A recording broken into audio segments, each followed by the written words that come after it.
Infinite ammo. Stars.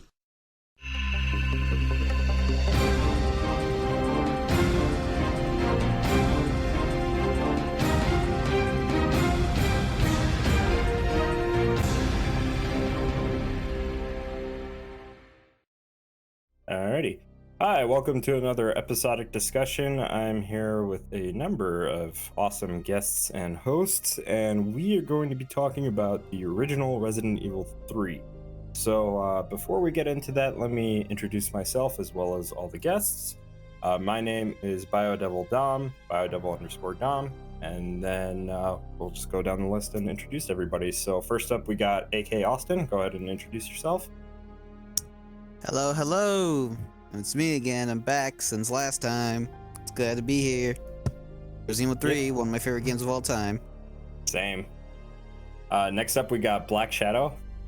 Yep, howdy all. Back for more of one of Capcom's most famous series, along with many esteemed gentlemen, although the rumor is one of these people are actually a super secret supervisor ready to stab us all in the back. Find out who at the end of the show. That's going to be interesting. Next up, we got Divik. Yep, here after a bit of a hiatus, but glad to be here. Yep. After that, we got Brandon. Hi, I'm here again. Now. Apparently on pain of death. And then last but not least, we have Silver Crystal. Hello guys, back again for the second time, hopefully sounding better, ready for some Resident Evil 3. Nice. All right. Obviously, I didn't forget anybody, so... Asshole, introduce me. Okay. I'm kidding. And last but not least, we actually have Renegade Operative with us today. Hello people, how's it going? And I guess I'm gonna shoot someone in the back since I'm officially Nikolai in this podcast, so there you go. As he says that with the Nemesis profile picture. Yes. Alrighty, so now that we got these intros out of the way, let's the very first question. Describe your initial thoughts on Resident Evil 3 Nemesis, especially when you saw it for the first time. For me, it was very interesting because I was just getting into RE and I started with 5 and I kind of went backwards, where 5 was like the first game that I was introduced to, but 4 was the first one that I completed. And then I went back to play 1, 2, and 3 on PlayStation Store. And something about 3, just looking at just the title screen for it and everything, I just knew that it was going to be my favorite game in that classic trilogy. It was just a really different experience compared to basically all of the other RE games. Yeah, I can definitely attest to that though. But my first time experiencing RE3 was back around the same time when I played Dino Crisis 2 in the Devil May Cry trilogy. I just like had a string of games to play, so I'll pop each of them out though. I didn't make it far past the first encounter of Nemesis. That's as far as I remember. It wasn't until like about 7 years later when I played the game again on my PS3 and PSP because of the PS1 Classic program Sony has. So yeah, since then I fell in love with the game. I beat it multiple times, and I just honestly can't get enough of it. Yeah, I'm done. Yeah, it was a little bit ahead. later after release for me, I think. I was trying to work it out. I think it was about like 2002, maybe 2003, I think, for me, because I was went through all the REs kind of in one big go, because obviously loads of them were out then. 2003 was like, 3 was out, CVX was out, starting to delve obviously in the PS2 era.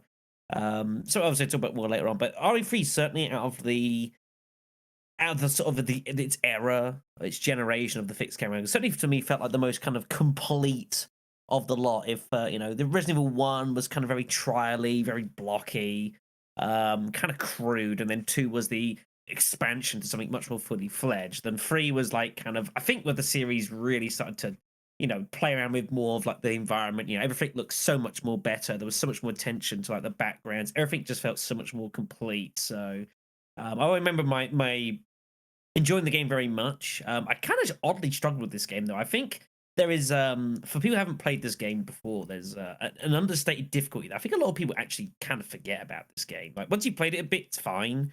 But that first experience, from my memory, was surprisingly tricky, mainly because of one individual. But we'll get there. I won't lie. This game is definitely, especially when you first pick it up, is a lot harder than 1 and 2 was. I feel like, honestly, going from like say 1 to Code Veronica, I feel like 2, it's not 2, 3 is like the second hardest game, at least to pick up and play. Yeah, I Right mean, behind Code Veronica. I mean, RE2 Yeah, is probably one of agreed. the easiest games, probably of the Oh yeah, 2 is ever. ridiculously easy. Very, very easy. RE game, but it's not about difficulty. It's about the story and the enjoying Yeah. it sort of thing. 3 was they definitely upped it up. Though. Yeah, like because I played Resident Evil 2 like not too long ago before playing Resident Evil 3 again, and by the end of the game, you can have up to like if you manage your ammo right, you can have like 56 Magnum shots at the end. Yeah, potentially. It's I mean, yeah, ridiculous. it's they even on like the hard difficulties, and even nowadays, if you start playing like modified versions of the game, it's still not excessively challenging. But I think the first time you play it, though, like when you're kind of unsure what's going on, what to expect, and the game kind of can ambush you, which is I think one of the things it does. It's a very good ambusher. Kind of puts you into situations you don't expect, and we'll talk about it a bit more as we go on. It's kind of how it's designed. You're forced to kind of react to the situations around you a lot more than any of the prior games do so. So I think that's its main strength there, and probably why for first time players it's a challenging little title. There's a lot to kind of get your head around, and as usually the way as the player is given more abilities to do more in the game, to react better, to move better, to control your sort of own destiny. Typically, that means that it's going to throw more crazy shit at you, and that's exactly what it does. Definitely. I mean, I was one of those people who played the series kind of out of order. I started with 4, back to 2, then went and played 1, then came to 3, like in probably my mid-teens. And I'm one of those people who's compulsively played Resident Evil 2, like still do now all the time, play it, speedrun it continuously. But the jump in difficulty between 2 and 3 is a very, very stark thing at times, definitely. And, I kind of came into it expecting a similar sort of ride, Resident Evil 3, as I, did in 2. And then a certain giant hulking monstrosity turns up in front of you and, it's like, wow, this is one hell of a roadblock. So it was It's not the an only experience. There are other issues as well, as we'll get to. There's some other pretty nasty enemies about. But obviously Nemesis is like the main thing, and especially for the first half of the game, he's a real issue. I never particularly rated like the second half of the game. I think again we'll talk more about him in more detail, but I actually reckon his difficulty probably goes down as the game goes along. But at the start of the game, when you're excessively limited on weaponry. Like there's a desire to fight him, but not only is it being able to fight him with weaponry, it's being able to understand how he works and how to actually fight him without just getting completely obliterated. And like pretty much everyone, I'm sure, tried to at least have a crack at him some point in the police station. I'm pretty sure almost everyone died the first time because that's how this game works. There's no shame in that though. I know I did. Yeah, but, like with. Go ahead. I was just gonna say really quick, like even thinking about it, like with the even before you go into the police station, that very initial encounter where they give you the option to fight him, like yeah, you could do it. That doesn't mean you're gonna survive. I know I did a number of times until I finally got him down. Yeah, it's tough, but it's like so satisfying when you do actually get him down and like consistently can do it too. It's a lot of for fun. one, you actually rewarded for doing so as well. So like it makes it even better to actually beat him. Yeah, and I'm glad you brought that up too, because I feel like the rewards off of Nemesis are far more substantial compared to what Mr. X would drop into. Yes, but Nemesis is a significantly more challenge. I mean, Mr. X, you just blast him, and he just walks up to you, and then you run away and you blast him more, and he goes down basically, unless you're in a really awkward spot. Nemesis is significantly more dangerous, and that's how they wanted to be. He wanted to be a much more oppressive and like in your face sort of threat, and which is exactly what they achieved. So. Essentially, the reward you get from both creatures fits the their obstacles, I should say. Because Nemesis is harder, so therefore you should get a much stronger reward, i.e., guns and whatnot, versus Mr. X. You just get your ammo back for beating him. Exactly. But Devik, though, you should. Did you go yet? Oh no, I was just waiting here patiently. Yeah, I so being the kind of older dude, I had played Resident Evil 2 very shortly after Christmas in late January, early February '98. Grandparents got it for me, which is kind of half the reason I'm into survival horror is because of them. So the next year, after it had come out, they picked up Resident Evil 3 for me, and super into 2. 3 scared the bejesus out of me because the first Nemesis encounter, and I don't know. It was one of those games. I actually play 3 more than I play 2 currently. I'll go back every couple months and play 2 just to kind of mess around in it. But 3, for reasons we'll probably end up getting into, I keep coming back to it, and I played it as a kid, played it through high school, still played as an adult. But yeah, getting exposed when I was a wee lad, so it sits pretty high up there with influences and kind of reasons I'm into the genre. Did anybody else want to go? Did Bren want to go? Because I'm not sure if he went. Yeah, sorry about that. I'm just sort of fucking with some settings. But yeah, for RE3, I don't have a grand story with picking it up and playing it. I just simply saw the commercial that they showed where it's like, oh, it's in your blood or whatever. And Nemesis was walking around and they showed the zombies and the RPD attack. And that was very interesting. For the most part, that's how I got into the game. And I think RE2 was the precursor to that. It's like, I definitely played that first, and then I saw the commercial and I was like, I'm so hooked on this, I really need to play it now. And that's how I got into the game. Then it came on PS Plus and I was like, cool. Now I get to play it like super, late into the game and experience it again after I didn't have a PC for like quite a bit. And that's how I played like the original RE3. Loved it, enjoyed it, fast paced, good horror. Yeah. All right. Well, I guess I'm next because I'm the last one here. So, my grand story with Resident Evil 3 is that it was my number 1, at least of the old ones, and also just playing it off of like memory. It used to be my top favorite Resident Evil game of all time, is because I was born in 2001. My dad was a huge survival horror fan, and many others, especially like Metal Gear. And he had owned a GameCube just when the time I can remember I was alive, like 2004, 2005 is when he got it. And he had Resident Evil 3 for the GameCube. That game terrified me. Nemesis legit was my nemesis of childhood. I could never beat him. I always needed my dad. And to this day, ever since I beat him when I was like probably 10 or 11, when I can actually play the game a lot better than I was when I was 4 years old. It's one of my favorite Resident Evil games, not only because it's more of an arcadic game, it's just that you play as Jill, and she is such a badass in this game, and just the amount of punishment she could take from Nemesis is astonishing. And it's just one of my main reasons why I just love the game, is that you play as Jill, one of the better versions of Jill, in my opinion. Nemesis is just such an iconic and unique enemy to the franchise that you can't not love the game to say okay, Nemesis is pretty badass, and I agree. Yeah, for sure. Yeah. When I really think about it too, it's like there's so many cool things about RE3 that just really make it stand out. And I just feel like when you talk about it and you see how many people kind of talk about it in the community who prefer RE2 over 3, it really just feels a little unfair considering the fact that they kind of underplay or kind of downplay RE3 for what it really did. And I kind of want to get into that with question number 2. So I'll have why don't we have Ren read off number 2? How do you feel about the quality of life improvements for the player from Resident Evil 2 to its sequel?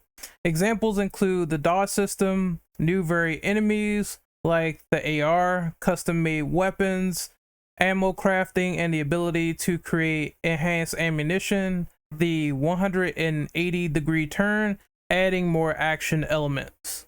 Who wants to go first? I can Oh, you know, Okay. you go ahead. That's All right, you yeah. go ahead. So dodge system incredibly wonky, but it'll save you at the weirdest times. It's nice to have, but it's you can never reliably pull it off. The stuff like the AR, like the percentage based weapons, or the mine, I think the mine layer is what it's called, or whatever, shoots the explosives in the Mine Nemesis fight. Yeah, mine thrower. Thank you. And enhanced ammunition, great, because if you decide to stick with a certain kind of ammo for a run, you're just crafting pistol ammo constantly, and you get access to that enhanced ammunition. Like, it's game changing. Quick turn's always great. Action elements always fun because the story moves along at a clip. You're still getting your horror set pieces, but you're also getting action set pieces at the same time. And then one thing that's actually not on here is there's a lot of pseudo randomization in the game. That's the next question. Okay, I didn't even see it, so Yeah, I will not touch on that yet. But stuff that's added in, the little quality of life changes, awesome. It's sometimes, having played RE3 so much, it's sometimes difficult to go back to 2 in some ways, not having those. I know that there's versions of 2 that have a quick turn, I think. But Not the original version. But if you play the Source it would be versions for the PC, the later re-releases, they'd added that in because it was like a lot of things. It's a lifesaver. It's like you can't, once you start using quick turn, you can't imagine a tank control style game without it. Exactly. But yeah, I mean, the quality of life stuff is great. That's why it's one of the reasons I go back and play 3 more than 2. Is like, it just, still tank controls, but it just feels a little bit more fine tuned from both mechanics perspective and kind of story beat perspective. Like, it just keeps coming at you. Yeah, I mean, I think for myself, like, I've always kind of held RE2 in a slightly higher regard to 3, even though 3, like, mechanically is the superior game. And there's various reasons that there's some things that was introduced to the game that have stuck along for the series ethos of some time. Some of it that's still here 20 odd years later. The ammo crafting system, what was in 3, obviously then never appeared until the remake started coming out back in with Resident Evil 2 remake, and they suddenly brought the system back. And for good reason. It allows, again, that you got a lot of opportunity. It's Resident Evil 3 Nemesis is kind of the most complete game, I think, of the original trilogy. RE1 was, again, very crude. It was very kind of experimental. It was about kind of, it was very crass, but it did its job. It generated a lot of interest. It was fun to play, even if it was a bit rough around the edges. 2 was the ability to say, right, we've got a core idea. Now we expand upon it. We take ourselves from some buildings to a city. We pretty it up. We give more graphical effects. We kind of flesh out a lot of the abilities of the people you can do. Flesh out a lot of the enemies, especially. Bring out some diversity. Once you've done that and you've established that works, then you have the ability to kind of expand more upon the player and what the player can do in the world. And I think that's what Resident Evil 3's kind of legacy is. It's the first opportunity to really kind of play your own style, whereas RE2 is very, you kind of, everything's set, it's kind of scripted, it's a fairly, although it's a big building, it's actually it can be quite a linear sort of progression, because you can only go from certain section to section, kind of in a set path, even though there's an illusion that that's not the case. Resident Evil 3, however, is like really kind of like almost open world to a degree. There's obviously various things you've got to do. You look at, say, powering the trains, you can get to the clock tower, you've got to get to the news agents, you got to go to the pharmacy area, you've got to go to the substations. But you can do that in theory in any order you so want. And the order you choose to do can affect what you pick up. It can affect some minor plot beats that occur. You can get different stories that happen with what happens to Carlos and Nikolai, different cutscenes, and all this sort of stuff. And it just gives us this feeling of a bigger world that you occupy. It's not just, one player or one person or 2 people's survival for a city that's infested. It's like it becomes your experience, I think, kind of living through the eyes of Jill. I think that's a little bit more to the point. Yeah, so ammo crafting, I think, is one of the real key indicators of this, because then you could, obviously fight the enemies kind of on however you decide. You can, if you're happy just to use pistols and shotguns and you're kind of happy with all that, yeah, you can just stick to that ammunition. And it's great. You stick with that. You gradually can make more and more of it. And then you have the opportunity to start creating the enhanced ammo. Very, very fun stuff.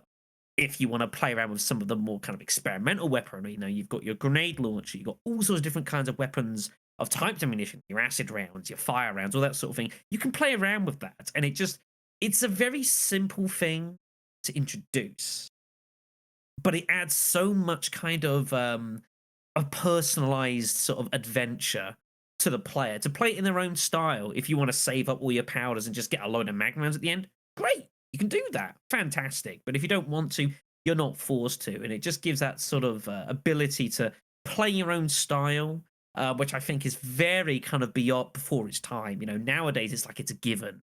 You would criticize a game if it didn't give you sort of the ability to kind of play in sort of your own style.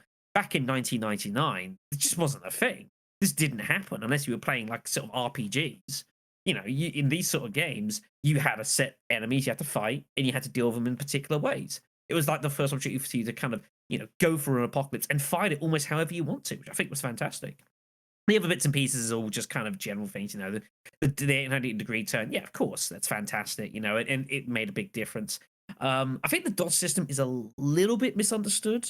It doesn't have. I'm playing like the overhaul mod currently on Twitch, which has like a variant of it. And I think it's one of those systems that it's never been particularly reliable. However, once you kind of understand how it works and how it's meant to work, you can kind of get semi-use out of it, although it is still a bit suspect at times, and you shouldn't rely upon it. But again, you think from this and how it moved on, to into later games that have allowed dodges. The Revelation series brought in dodges much more physically. Resident Evil 3 obviously revisited this and kind of made it a much more free form. But you had to start somewhere, and I think it was a decent place to begin. I think it was improved from what we were at the very least. Mm-hmm. That's my main 2 cents of it. It just feels a much more complete title from the previous game. You just feel a lot more in control of your own destiny, and you're not so railroaded. You can kind of take things as you will, and that's great. Having that bit of flexibility to deal with certain things, just even little mini choices, just makes a big difference in the grand scheme of it. Yeah. Like with my experience with the quality of life stuff from 2 to 3, and like you said, the dodge system is very misunderstood. It is. I would agree that it is very much misunderstood, because when I did my replay through for this podcast, my muscle memory of dodging Nemesis was still on point. Like, the only times he would hit me is if my back's turned against him and I'm running away from him, or I just get an unlucky break where he just does his fast attack. Where I mean, I will not say that it's great. I don't think it's a great system. And there are times where you can play for it and you don't get it, but it's kind of understand that you have to be like not doing something, which is, I think, catches a lot of people out early, because if you go to the first 5 Nemesis, and you think, right, I've got to fight Nemi. Right, what's the biggest weapon I've got on me? Right, a shotgun. Shotgun sounds good. Let's go fight Nemesis with the shotgun. The problem is the shotgun takes so long to fire and to reload is that you're basically a sitting duck. You're actually probably better off using a handgun at the early game, just because of the way the dodge system works, because you need it early on because of how hard he is to fight. It's just one of those little things. Well, in fairness, though, you just go to the item video and combine the ammo with the gun, so that will save you like a lot of trouble. Oh yeah, definitely. Or just don't fight Nemesis early on. That was also an intelligent decision. Yeah. Well, with that though, like, I do agree with the dodge system though. I think the big thing you could say about it is that it's more inconsistent than anything else. Because even if you understand the system though, sometimes it just will not work. Like, the best enemy to use against really is Nemesis, because how you worked. Yeah, the one thing I will give it is that it did give the player an ability to to not get swamped by enemies, because that was a massive issue in the first game. It still occurred a little bit in RE2, where you could get like attacked from both sides. You kind of like, you free yourself from one direction, then you get attacked from the other, then by the time you freed yourself there, you get an attack from the front, and it's just a never-ending chain. At least it gives the opportunity to kind of like try and get out of those situations should they occur. You're correct though, but here's also where the inconsistency comes in. Joe has 2 types of dodges, whether she push or she literally do a barrel roll out the way, right? Depending where you are or where the game is at, though, sometimes Joe will actually roll into a corner and get yourself stuck in a corner. Yeah, because the push is context sensitive. So Yeah. that's where the inconsistency comes from. Yeah, and It's there's no there, iframes but- on half of these dodges either, which is also a potential issue. You could like do a Yep. dodge with Nemesis, time the dodge, and it's just not the correct type of dodge the game gives you, and you still get hit anyway. Stuff like that is annoying, but like it's I'd rather have it than not. 1999 kids. Like you can't expect pinpoint precision. This is a very crude system. It's obviously not aged great. I go again like into the overhaul mod now, Lord and Necropolis I'm delving into, where you kind of have the dodge system kind of on command, although it's still a little bit scatty at times. But like you had to start somewhere, and I think for what it was and what it tried to do, it got you out of enough jams that it didn't feel like a complete waste of time. Like when it worked, great. It was cool. Like the hunter attacks, like they come to go at you, they take the swing to kill you, you dodge out the way, you're on the ground, then suddenly you've got a faster firing with your pistol. If you're using one, you can just shoot away, stuff like that. So it had its time moments, but it was crude. I think the best Go way ahead. to summarize. No, sorry. You're fine. I was going to say the best way to summarize the dodge mechanic, and I'm going to feed into this with the ammo mechanic in a second, but the dodge mechanic is functional, but not well polished by any means. It's functional. And tying into the ammo mechanic as well, earlier people were talking about how exceptionally difficult the early fights or the first couple of fights with Nemesis can be. Now, this is why I really like the ammo mechanic and the dodge mechanic, because the two can really tie into each other. Think about the first fight, for example. You've got a pistol and a shotgun, and unless you've got at least some knowledge of that dodge mechanic down, the sheer amount of punishment Nemesis can take versus your health, you are going to go down before he is. It's almost guaranteed. In fact, it's totally guaranteed. I was testing out a little strategy in my playthrough before I came on here, which I finished today. The only way you're going to have an easy ride with Nemesis early on is the second fight. And that's because by then you will have accrued enough A and B gunpowders to mix together freeze rounds, which he's specifically weak against. But then there's also an RNG mechanic, because what weapon spawns in that locker can be randomized, can't it? Yes, yeah, you can find the grenade launcher in the stars locker, which is great because you can definitely do that. Or you might get the Magnum, which, well, it's a Magnum. That's great. It's not that useful against Nemesis, unfortunately. And you don't get Magnum ammo until a freaking power plant. Yeah, you don't ever It's very find sparse. very much Magnum. The majority of Magnum ammo you're going to get is stuff you create, which again I Yeah. think is like correct. I think that's how it should be. If you want It's to like- use that Magnum more, you got to pay for it. Yeah, there's only like 3 spawns in power plant with Magnum ammo, and that's Yeah. it. And that's correct. I think it's how it should be. So, but again, I think it comes to the randomness, which we'll delve into in a moment a bit more. But yeah, but that's what they wanted for Nemi. I mean, again, we'll talk about Nemi more again as well later on. But this is what you wanted. You wanted this first time. It's not this huge, massive threat. You're like, okay, I can't fight this. I'm not ready. And that's what they wanted you to be. They wanted you to be afraid of this thing. They wanted you to dread it. When you hear its little ominous music in the background because he's around, you're like, oh boy. When you're going back down stairs and you hear that glass shatter, they want you to be dreading going down the stairs because they've established what a threat he already is from that first fight. So it makes perfect logical sense. Yeah.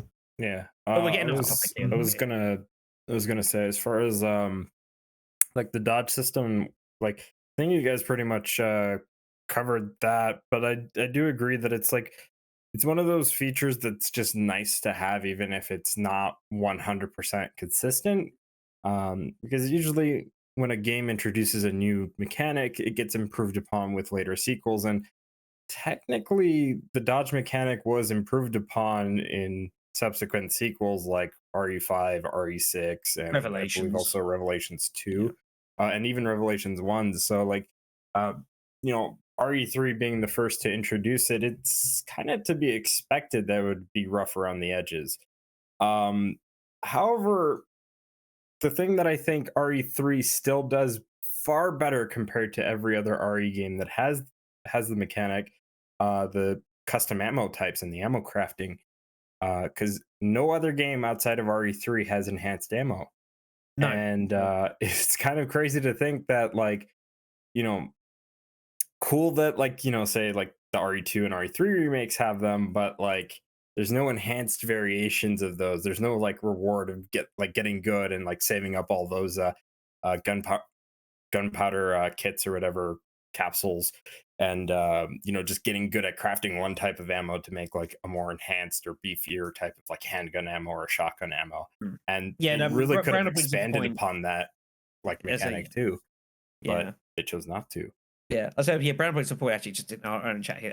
Like Resident Evil Village does have a ammo crafting system, and there is an opportunity to create enhanced ammo, although it's not exactly the same because you're using specific ingredients to make your enhanced Right. ammo. Whereas this is you're using the same ingredients, but because you've been consistent doing it, you're then earning the right to get the enhanced ammo. Right, and in the case of 7 too, it's like Brandon mentions, it's only limited to handguns. They didn't try to expand upon that by like implementing it into shotguns or any of the other guns in the game. It was just strictly handguns. Yeah. So it's Which I think Can you very, very imagine- limited. And he, Which is What happened, could you- Brandon? So could you imagine enhanced grenade launcher rounds in that? Dude, like that right Yeah. there would have been stellar. But you know, the comes Yeah, a point where it like, gets kind of Yeah. too I could insane. understand, like, from a balancing standpoint, if they just wanted to be like, okay, well, we're not going to give it to every single type of gun, but maybe we could expand upon that mechanic by adding, like, you know, for like the shotgun, for example, they could have done other types of shotgun ammunition types, because, you know, shotguns can shoot a plethora of different ammunition types. They could shoot from like. To be fair, the second shotgun you get in Village is so damn good. You don't Yeah. need advanced rounds for it. It is Yeah, but you keep God saying village. of 7, whichever one. Yeah, I keep the saying freaking Olympia double barrel is so good. which, Right. yeah, I mean, to be fair, yeah, I could understand that, but you know, when you look at like RE3, for example, RE3 kind of did a similar thing where like some of the guns you got off of Nemesis were just far better than what you start off with. So And the one It's- thing that was yes. nice with the ammo was that you didn't have to take the enhancement if you didn't want to. You could still Yeah. just craft loads of base ammo because it depends what weapons you want to use. Because if you've managed to you know, create some of the better weapons, you know, the STI Eagle, the It- Western shotgun, they couldn't physically use the enhanced ammunition. So if you wanted to use them for like their speed and their crit hit chance, you were having to Yeah, sacrifice. there was a enhanced ammunition. trade-off, and you had a trade-off, and which is great.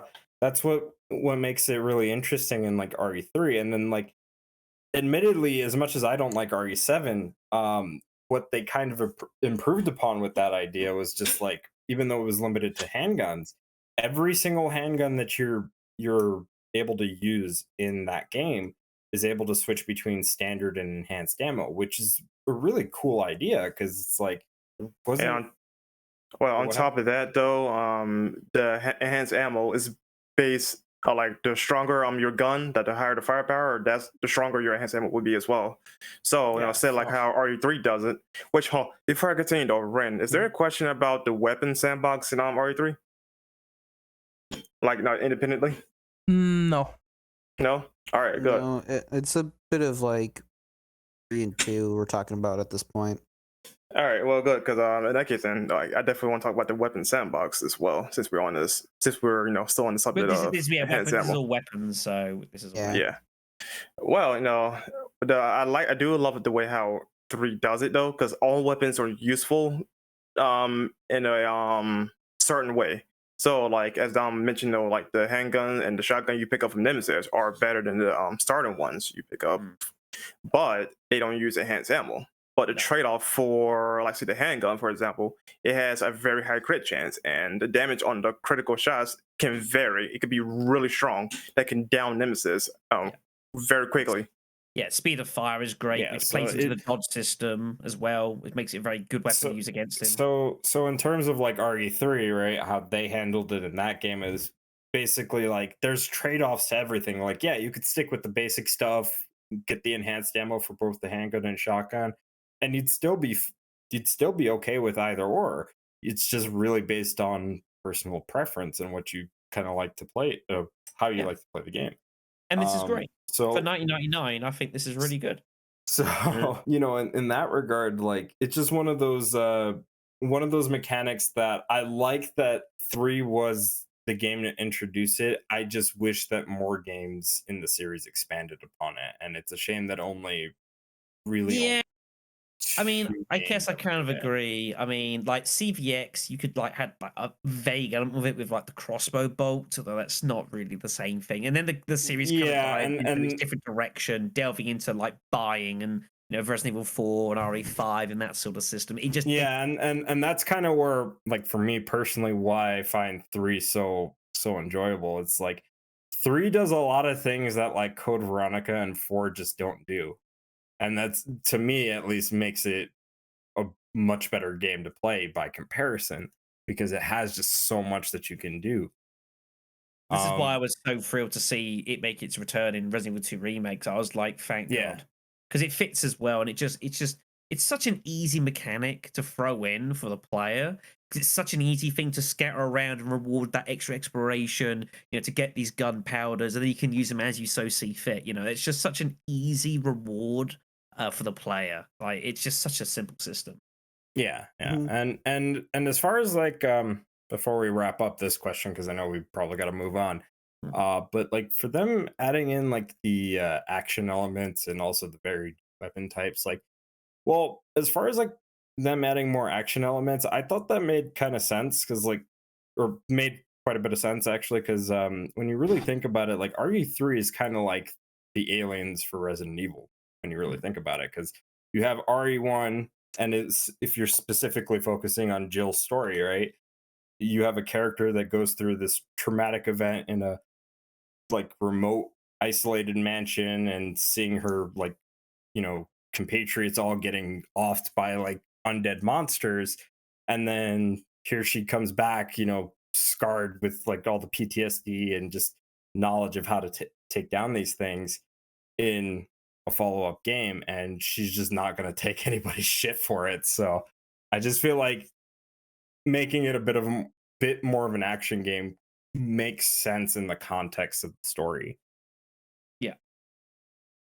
I mean, yeah, you're also in a giant city surrounded by hundreds of thousands of people. So, I mean, logically, yes, it's going to be more bombastic than what 1 or 2 was, considering it's a little bit more, controlled and condensed, versus a whole outbreak happened in the city at the same time, And she was there at the start, though. So, again, logically speaking, you're going to have a bit more action elements, considering that you're in the center of all the chaos rather than in a secure location like you were 1 and 2. Not to mention that Capcom kind Yeah. of had this kick at the time of like these really kind of bombastic, kick-ass female characters, and being more of an action-oriented game, and Jill coming off of, the police being corrupt and nobody's doing anything about it, and she's kind of like a take action in her own hands kind of an attitude at the Vigilante, beginning. isn't it? Yeah, That was kind of the 90s in itself, though, because even Square Enix has that trope going on with them. Yeah, totally. But I mean, like, it's so Definitely. like, it just tonally and throughout the whole game, like the way they kind of changed up the formula a little bit just totally fits. Like, that is Jill's game, straight up. And speaking like kick-ass female characters as well, since she's Capcom, can we just take a moment to give credit to Regina from Dino Crisis, please? Yeah, for sure. just Yeah, feels- especially I mean- because you could play as her in RE3. Yeah, I mean, Yeah, it's especially, yeah. basically, it's basically, it's basically Jill with red hair, isn't it? And a battle Yeah, suit. Pretty more or much. less. Pretty much. But that's fine. That's all it needed to be. Since we kind of really got into this question, let's move on to number 3. I'll have Brandon read off number 3. Oh, do I have to? Yes, son. Okay. Resident Evil 3 Nemesis introduced more randomly generated elements, English, to the formula. Puzzles, ammo, enemy placement, and plot elements would change given the scenario, as well as the path you took. Give your thoughts on this decision. Honestly, it was the best thing they could have ever done. Simple fact, if they actually made RE3 from the same structure of 1 and 2, 3 would have like virtually no replay value. It would be easily most linear 1, despite being so big the way it was, If they didn't took charge with adding this RNG elements into everything else, though, RE3, we would not be having this much praise for RE3. I think us would be a little bit more, split, considering, Yeah. Yeah, I could see that. Yeah. would be less Yeah. like would be more likely to critique it. Yeah, yeah. But I think the strongest suits would be the plot, the enemy, and the ammo. The puzzles is so and so because the puzzles can honestly be pretty hard. I'm not going front though. Most are easy, I will say though, but you have to actively go your way to memorize every single type of pattern, or write it down, of course, or actually look into the game's notes and find out what is the right way to solve this puzzle. Oh, the water puzzle was easy. I No knew one somebody was gonna bring it up. I wasn't even talking about the No. water puzzle. The biggest issue I had was actually the clock tower with the little stones. Obsidian yes, goblets, still the very orbs. difficult for me. puzzle. It's funny actually because it's really a real old school puzzle. It's literally a get out pen and paper and write down what happens and then work it out. Like it's really old fashioned puzzle in like a game that's kind of like pushing these boundaries, and you've got this literal puzzle like 3 balls. You got to make this out. Best thing to do is either trial and error or just get pen and paper, make a table. Right, I put this one in there. Time goes forward 2 hours. That one in there goes back 4. Whatever the heck else. You just work it out. It's completely out of nowhere. It's left field. I catch a lot of people out, and it's not the best puzzle in the game by any stretch of imagination, but It makes you think though, so I give him credit. That was one exactly. of those. Yeah.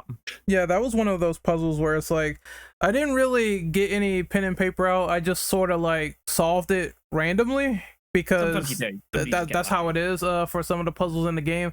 Just the only stone wall was the obvious water puzzle, which I don't know why Shadow says is like super easy to solve. I never get it, like even on my third try. I say in jest, like when I first played it, that took me some time to beat. But like once you kind of get it, and like it's about eliminating the possibilities, working out right. If there's a segment that has no noise at all, there's nothing can be there.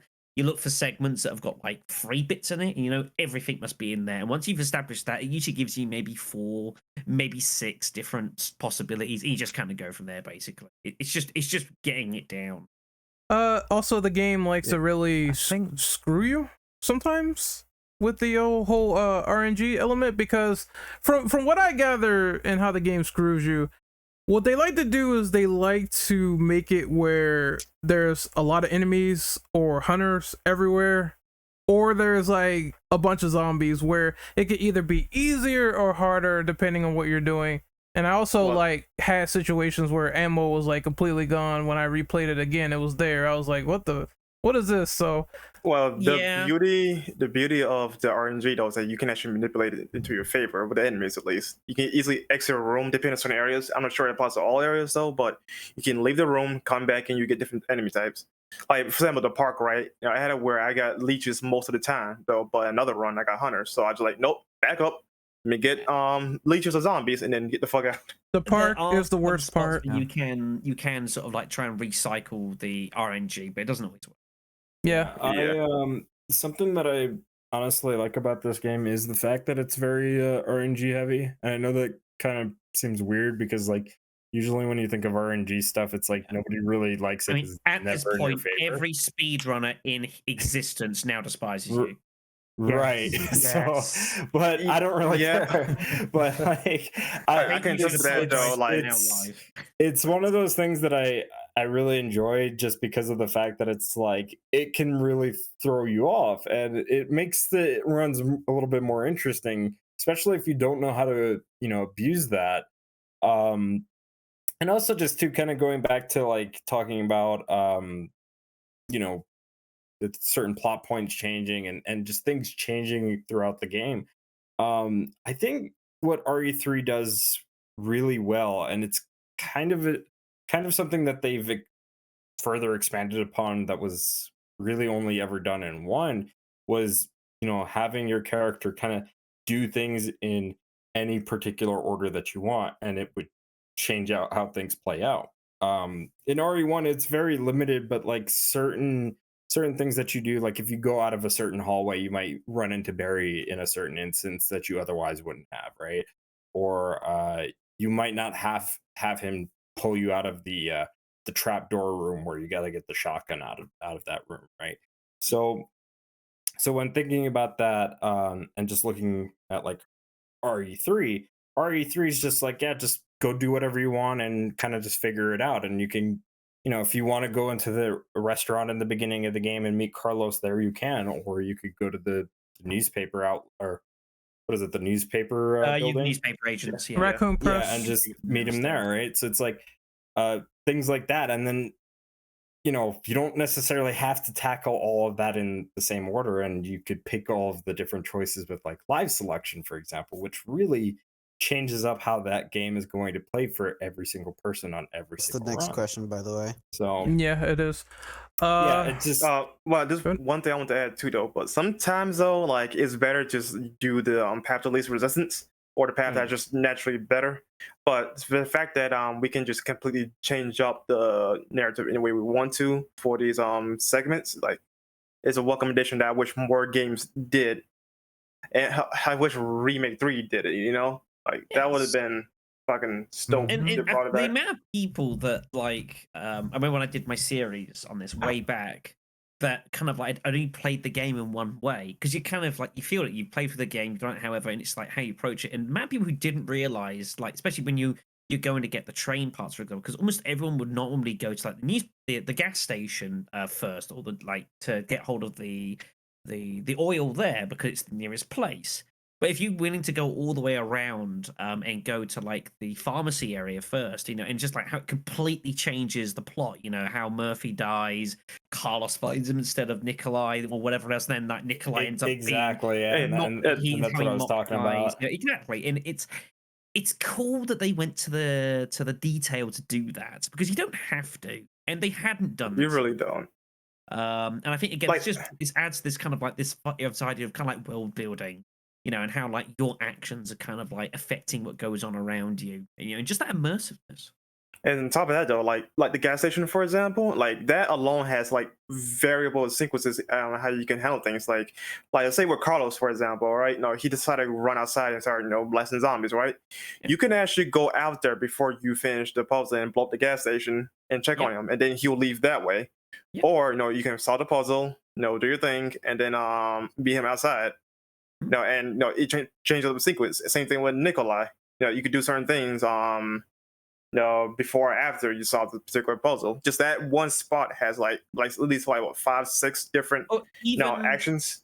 even say with the restaurants or the newspaper agents, whether you fight Nemesis with Carlos or whether you just run affects the conversation, affects the tone, affects how much detail you get out of it.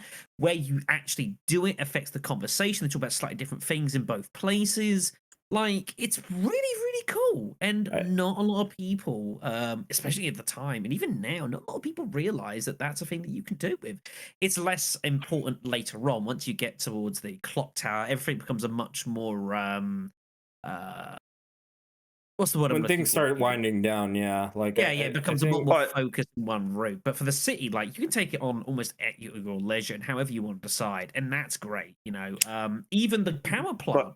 If you came in and just cook the zombies, with the power, great. But if you run out, you get ambushed by Nemesis with the cool angle, the rocket launcher, and stuff like that. There's so many cool little things that you don't realize you can do half of them until you replay the game. And that's not even talking about how you can completely change the end game plot depending on what option you take on the bridge. Not even Well, talking yeah. about that. Yeah, that also like just go back to the clock tower. Actually, your decision during the train affects where you start at, and also how you fight Nemesis at the end.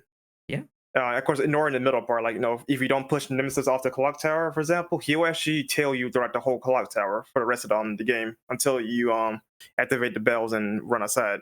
Versus just pushing him off, and you miss out on a reward, but he won't mess with you at all for the rest of the duration.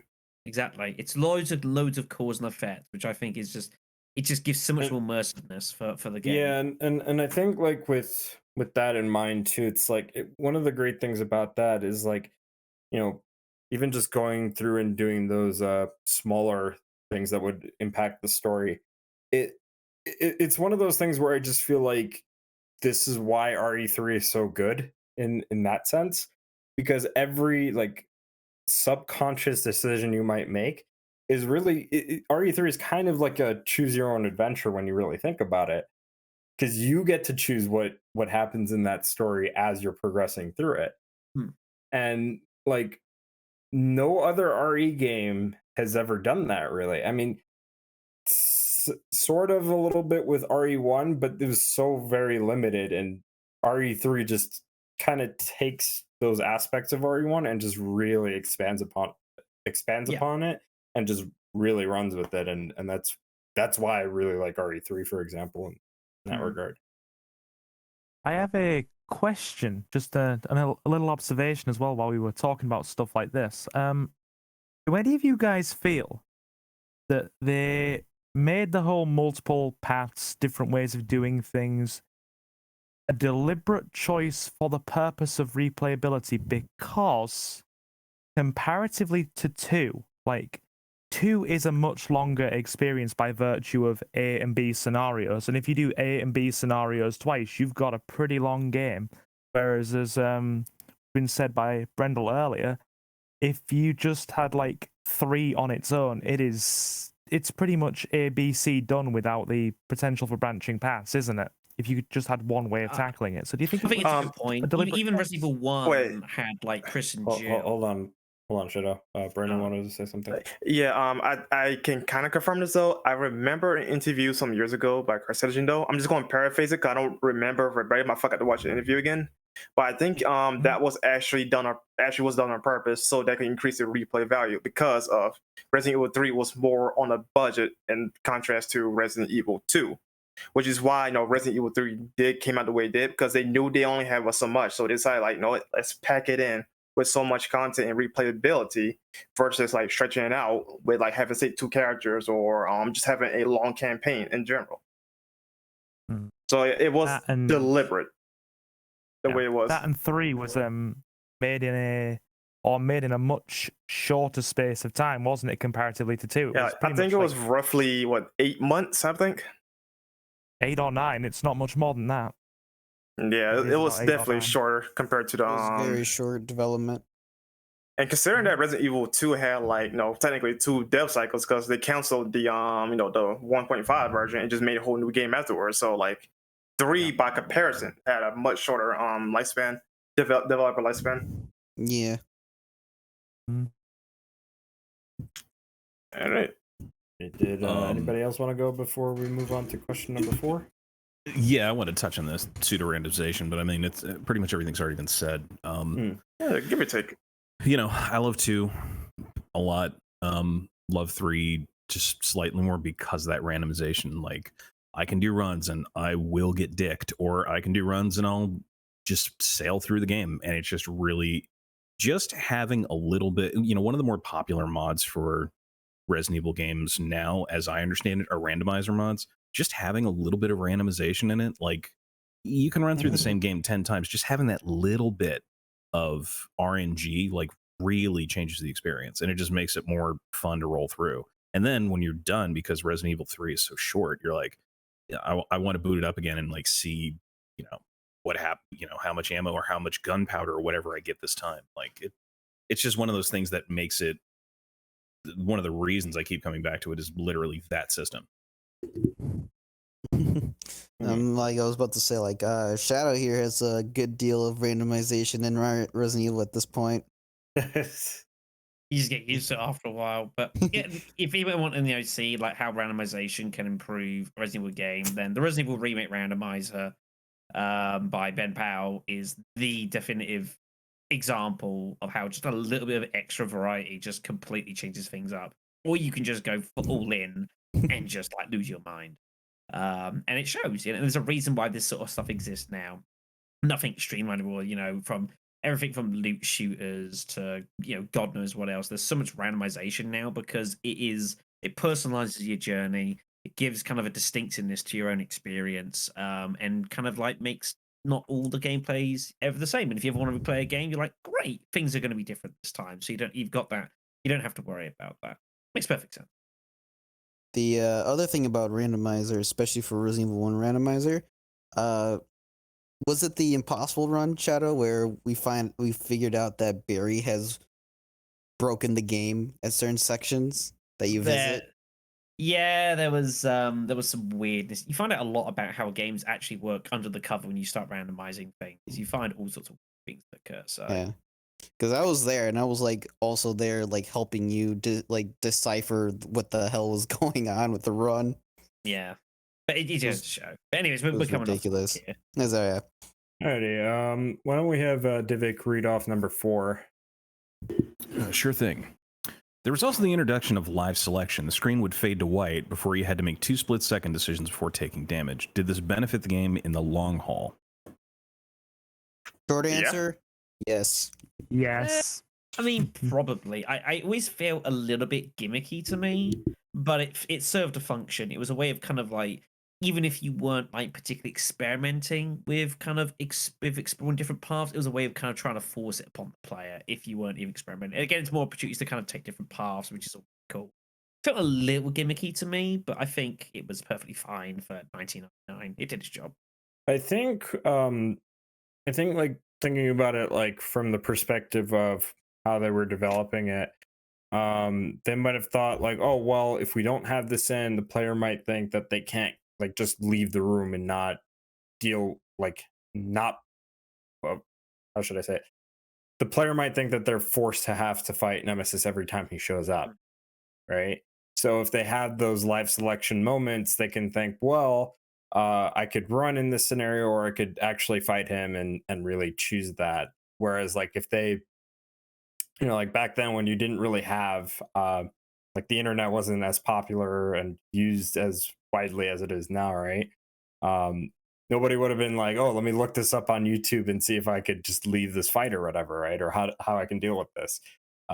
So like at the time, it probably would have made more sense to have this kind of icon or these choices pop up in the middle of gameplay. Nowadays, with so much information going around, if they wanted to make a game similar to RE3, they could just say, well, you could just actively choose when you want to fight this boss or when you want to deal with this encounter or whatever the case may be. And it's just something that you just do. You don't have a choice. You just kind of pick and choose as you're playing the game. You don't have like this brief moment of a choice to pick. So There's to a speak. weird irony to that. Like in 1999, it was a way of educating the player. Nowadays, it would feel like you're almost trying to insult their intelligence. Yeah, It's a weird irony, isn't it? yeah. So I mean Yeah. that's kind of how I see it. Like at you know, at the same time, I think it's a really cool idea. But if they were to do something like this now, like if an indie developer decided to like make a game that's similar to RE3 and they try to implement something like that, I think I would be kind of annoyed by that. Not because I don't like the idea of live selection, but I would rather have that sort of thing left to me to figure out on my own at that point, because you could have that in a more modern game. Yeah, like a good example, honestly, is that Resident Evil 4 kind of presents this as the live selection is how you want to face things. Like in Resident Evil 4, you don't have to go into the main house where the shotgun is to face Dr. Salvador. You can just run around with the pistol and deal with the villagers there. Or another good example is the choice between either fighting an El Gigante or you fight the villagers. That's like live selection right there. It's just in real time. Yeah, no, I was actually going to ask though, if they ever brought back live selection, which they should have. How they should have done it though. Like, in my opinion, though, they should have done it like in like a real, done it in real time. Or let's say Resident Evil 3, for example, the remake. Like in the apartment scene, let's say that whole segment was playable. They should give you the option to either fight Nemesis directly, slow him down, or just bolt like you normally would do. Just instead of just having the screen prompt come up, it should be like a little indicator saying like choose your path, fight him or leave. And if you just leave, no, that's it. The game continues on without some type of screen flickering, pausing, or like dialogue boxes. If it So gave us, TLDR like, real time. Yeah, I was gonna say it's like if it gave us like an Until Dawn like live selection type of thing, that game kind of did, I would have been like all for it because it's like very like intuitive intriguing in my opinion. Yeah. Well, yeah. and the thing with live selection is it's almost like a because and correct me if I'm wrong because I'm old and drug addled, but there if I remember correctly, QuickTime events weren't a thing yet. So it's At that Not point, actually, really, no. they Don't were there, recall, just they're no. not popular because Shenmue was out around that time. So like, okay, that's yes, one of the Shenmue, first. Shenmue had some, but like 5 people played Yeah. Shenmue.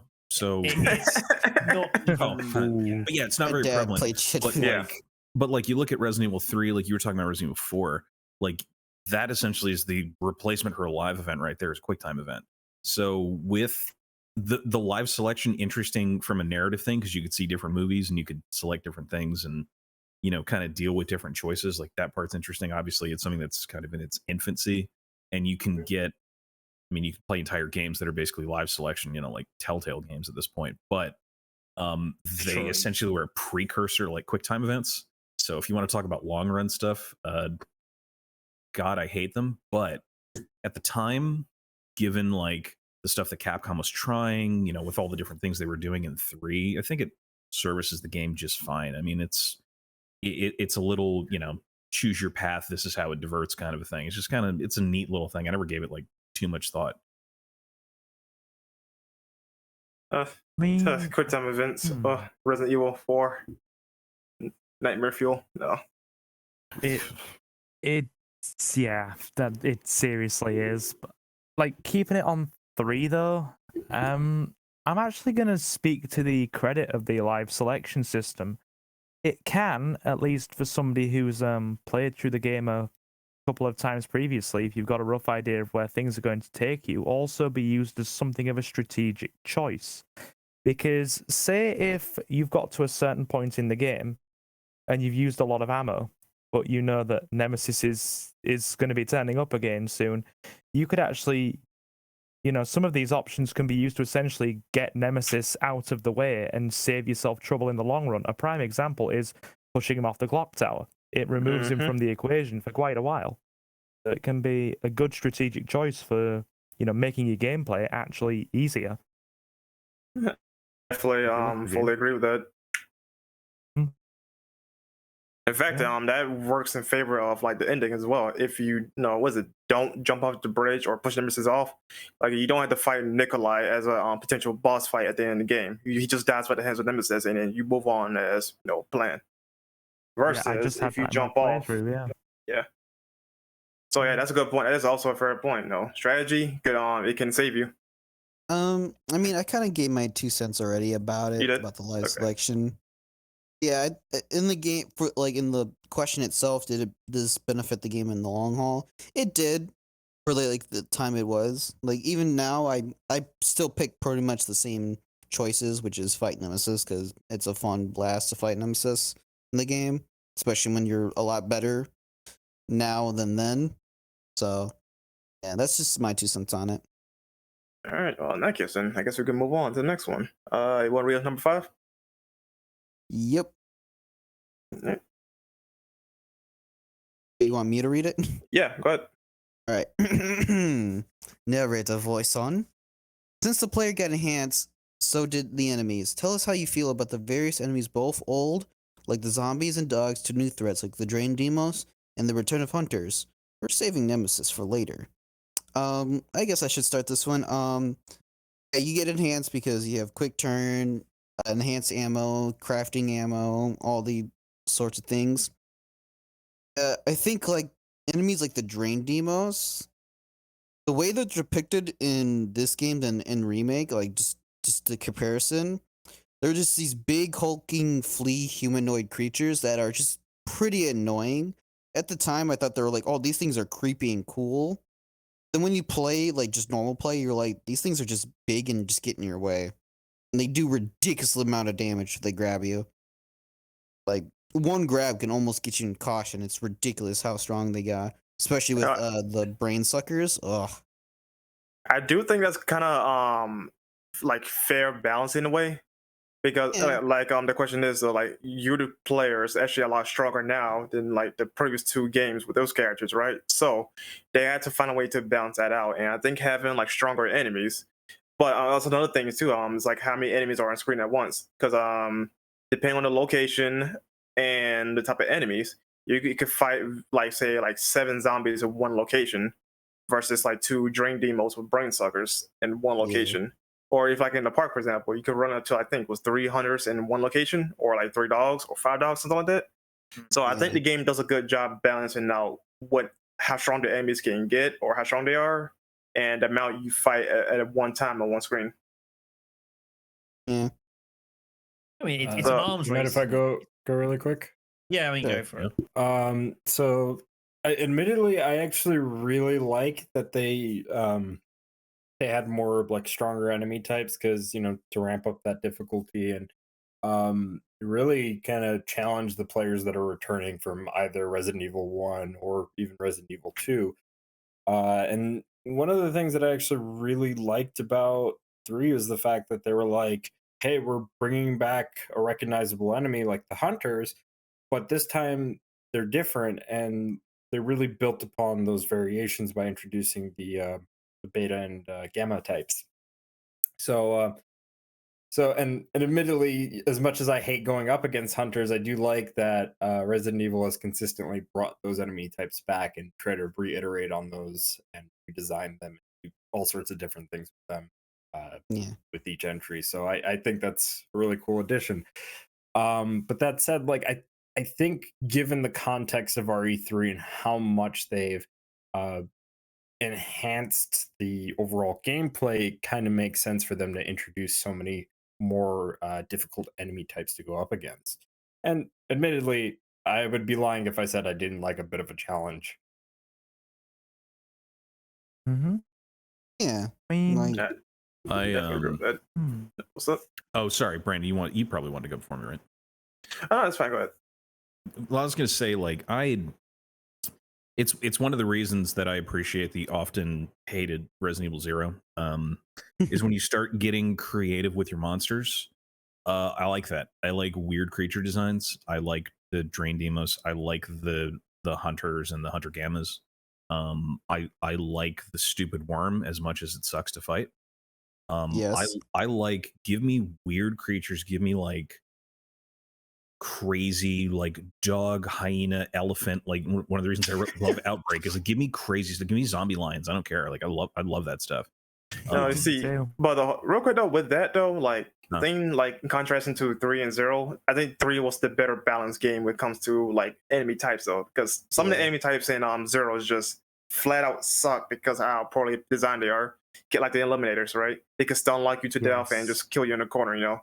Yeah, So, like, agreed. I mean, like from a practical gameplay perspective, yeah, there's stuff that definitely has issues. From just like an interesting, or you come around the corner, you see something, you're like, what the fuck is that? Like that, giving me that, other than like hordes and hordes of shambling zombies, like that's the cool things. Exactly. I like seeing crazy stuff that people come up with. Yeah. So that's kind of like my thing with the enemy variety is like, I can only stand at the end of a hallway with my shotgun pointed up and shoot zombies in the head so many times before I'm like, give me anything else. Yeah. I mean, like what you said, Divik, about like the enemy variety and types, and like even in 0 where they're poorly designed, like gameplay wise, but like on an actual technical visual aesthetic, they're really cool. There's like certain like enemy designs in like I think it was Resident Evil 2 where it was like they had man spiders and shit. It was like a splice DNA, kind of like a chimera of the first game, but with like spiders instead of insects. Like there's a lot of cool like enemy variety and designs that they cut from 2 and 3, if I remember correctly. Like there's just a lot of cool shit that they could bring back. Like it's still there. Yeah. Something that's just been mentioned in chat actually. Yeah, gorillas. They were cut. They were cut from 1.5, I believe. They were going to be in 2 originally. Yeah.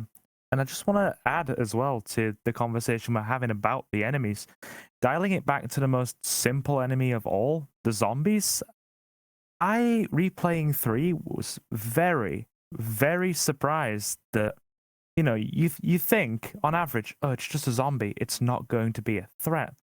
But especially in the early game, it throws a heck of a lot of zombies at you in some very enclosed spaces when your supplies and ammunition are very limited, and makes the weakest thing by proxy into a very tangible threat if you're not prepared for it.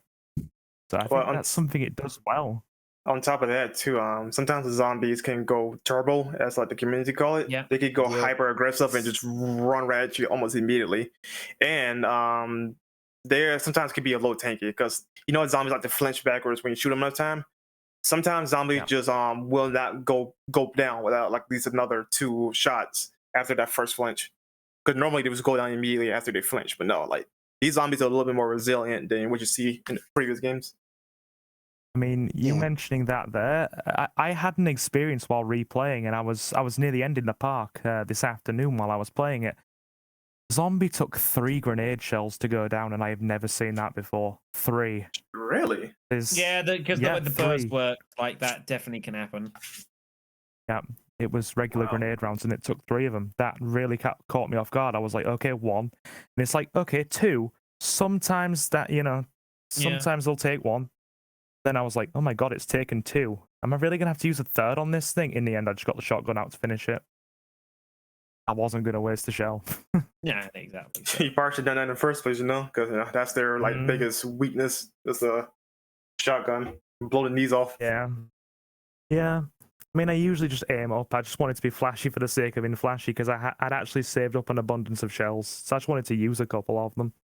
Like, bet? Yeah, I'm a tank. Yeah. Anyone else have to add to this question? Brent's been actually pretty quiet this podcast. Yeah, I hope say something. I hope you're recording, because God help you if you are not recording. We already spent an hour here. Like, we don't want to spend another hour and a half.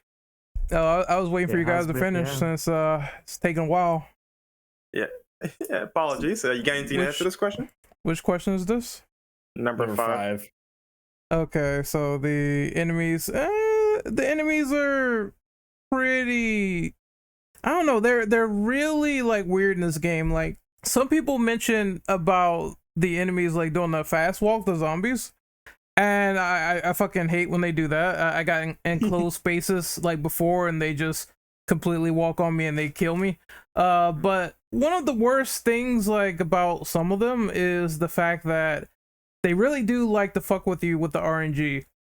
For the most part, from what I've seen, I see enemies like the drain demos and the brain suckers. Like, one's poisonous and they might get you in an area and trap you in there. The hunters are also like really finicky at times, because I had that moment where we talked about this earlier. They try to stun lock you if you aren't careful with the dodge animation, and you can roll into them, and they can be pretty relentless at times. But overall, I would say once you get used to the game, the balancing and the difficulty is not as bad as people think. Like, I feel like if you play the game enough, you should be aware to handle like most situations. But I do understand, like, there's also those situations where you can blow yourself out too, so you gotta be careful about that shit. At least you're not going up against poisonous hunters like in Sweet. I would say I would say Code Veronica is definitely much worse with how they handle choke points and everything. At least in this game, I feel like you can run around all the creatures and somehow get an advantage or roll past them. In Code Veronica, you don't have those options, and we're gonna talk about that in a later podcast. But still, sorry to subvert it though, but not completely. Just Code Veronica is a little bit more stricter with no. That's not what I'm mentioning. I'm mentioning the fact that when it comes to evading, that's not there in that game compared to this one, which I can appreciate. So what you're saying is you like Bandersnatches too, huh? I really don't, but we'll talk about that later on. Just dodge to the right, you'll be fine. I mean, once you've knifed a Bandersnatch to death, like, you've no reason to fear them anymore. So just do that. Admittedly, just knife to death, and you're good. Admittedly, is like, because I've never finished Code Veronica because of how much I hate the balancing in that game. If they remade that game, I feel like the remake would probably play a lot better. But I think so, yeah. There are some aspects of the game that have not aged too great. I feel like if they, I know this is a bit unrelated, but if they do remake that game, they should probably take some elements from RE3, whether it be the original or the remake in terms of gameplay mechanics. I would imagine so. I mean, they should definitely use the same engine, like for sure. I'm definitely going to miss Yeah. the overpowered knife swings. and me Just turn both. your frame rate up to like 1,000 frames a second, and you. Yeah, So turn your far, resolution using the down to knife like is 480p and just. Yeah. turn That's up the only res- one game, sadly. But anyway, I guess we're done with number If 5. you play Code Yeah. Veronica Remake on like your mobile, then you should be fine. Okay. Anyway, why don't we have Silver read off number? Are we on number 6? Yes. Yep. We're on 6. Yeah, okay. We're I think halfway through. so. The So Let me let me scroll Yep. down, guys. One moment. big, All right. we're- Nemesis moment. is the. You guys ready? Yep. Right. Nemesis is the biggest threat throughout the original game. He will relentlessly pursue the player from room to room until Jill is dead. How did you find his base from both? Hold on. His base from both gameplay as well as. Oh, sorry. Here you. Sorry, just the wording threw me off a bit. How did That's you fine, find his base from both gameplay as well as the legacy that now surrounds him? Also, give your opinion about the fight or flight system, where you could get items if you stood your ground. So I want to just add in and clarify. I think what that means with base form is the first trench coat form that you see him in that chases you for like half the game before he's burnt at the clock tower. Yes. Oh yeah, before he goes tentacle, yeah, I'm with you now. For the Mhm. massive change. Okay, to be quite honest, Nemesis and remake, so not remake, sorry, I don't know how to remake in the head. And vanilla Nemesis is probably the best iteration of a pursuer we had, like ever, simply because how carefully balanced he is. From how from each form, going from trench coat to shirtless, inflatable armor tube man, to his final boss, like he definitely, his threat level does changes. For example, he's probably his biggest threat with a trench coat on, because he's more defense heavy. Take that off, he does more damage because of the tentacle though, but he takes more damage. He's If I slow. remember correctly. He's slow in Yeah. form too. Like you can easily outrun him. Yeah. So like it's first form. So like it's definitely well balanced Nemesis in contrast to say later things, because later games like say I don't know, like Jack Baker, Mr. X in Remake 2, although that's still a good pursuer, and of course Remake 3 Nemesis himself, because for Zars, no, he's actually a pursuer throughout most of the game instead of just 1/4 of it, and plus the rewards you get out of him, you don't get like just simple ammo pickups or an herb or a first aid spray. You actually get something that will help you, greatly help you in the world. For at least most items. Okay, so I had to okay. chime in and mention what was going on with his later forms, because for this one, this is like just the most aggressive one. Like compared to those, it's just crazy. Like he can run, he has a one-hit kill move where if you're not careful, he will pick you up and do the tentacle move if you don't mash the buttons. I've seen moments where he killed me even on fine if you don't get out of that like fast enough. He has the rocket launcher as well, which can do a lot of damage if it hits you. His first form is basically the true testament of the game, which is you're being chased by this boss-like entity for the entire experience. For the most part, I think it's menacing and I think it's good. And I think there is ways to get around it. You can stick him to like walls, invisible walls, and he will get stuck and you can shoot him from there. Or you can just get freeze rounds, magnum rounds. I think Nemesis gets the most easy after the first fight. The first fight is where you have nothing, just stupid shotgun with bad recoil, and then you have also the handgun, which helps a little bit, but it's not like really super pertinent for first time players. You're gonna definitely die the first time if you try to fight him. Yeah, I mean, you're not really meant to fight him that early. That's kind of the way the game is set up. It's the point, it's an ambush. He's Yeah, just but killing people around. want to. They Of course want they to. do, and they get punished. Yeah. But things are like the sooner you fight them and beat them, the less stressful it would be to beat them later for the rewards. because there is a cutoff point on the wards you get off them. Because the last one you get is like infinite ammo for whatever gun you want, right? If let's say there's like 8 Nemesis and let's say about 9, and there's like 7 rewards. If you miss like 2 out of that bunch, then you cut shit out of luck for the last reward, So I think it's definitely in fairness you should fight them first, and if you good enough. Especially because, like, if you don't fight them a lot, you end up losing it on like the Western shotgun, which is a very, very good weapon for just like generally going around like the back half of the game. It's a fantastic weapon to use. So, but it's the usual, do you exhaust supplies to kind of like it's short-term loss for long-term game. That's how it is, in your position to do so. Do you back yourself to do it? It's kind of the general principle of that. The game will give you like a lot of health. Good. I was just gonna say too, like I think what really works with Nemesis, at least in the original too, is like when he's in his base form, he's not as aggressive as he is when he like tears the coat off. It's like when he tears the coat off, it's like shit's going down, But at the same time, if I'm not mistaken, he goes down a little bit easier once he has the coat off. Yeah, because his defense is down. I was gonna say, because I think that was such a threat early on for Nemesis was because of his speed. And just like I think it wasn't so much obviously he had his rocket launcher, which was a huge problem and did a lot of damage and killed a lot of people. But I think the problem was just his absolute pure speed of attack. He used to run up into your face and just absolutely clobber you, which was almost impossible to dodge. And obviously, he had the ranged options. I always thought he was by far the most dangerous early on. I think later on, we'll talk about the later forms a little bit, but I always felt he was a lot easier to fight later on, not just because you had better weaponry, which you did, but I think just even using like the same weapons between different fights, like I think for sure his early forms was a lot more dangerous and a lot more difficult to counter.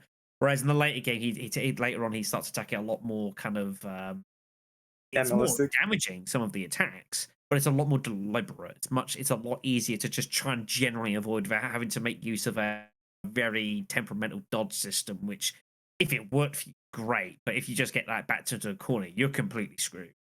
Real quick though, I would say like Nemesis in the second form, like shirtless, I would say you gotta be a bit more cautious. Just some of the fact that he does more damage, a lot more, and plus he has more reach because of the tentacles. He is slower and he takes more damage though, but you still gotta be careful nonetheless because he can quickly murk you just as quickly you can murk him.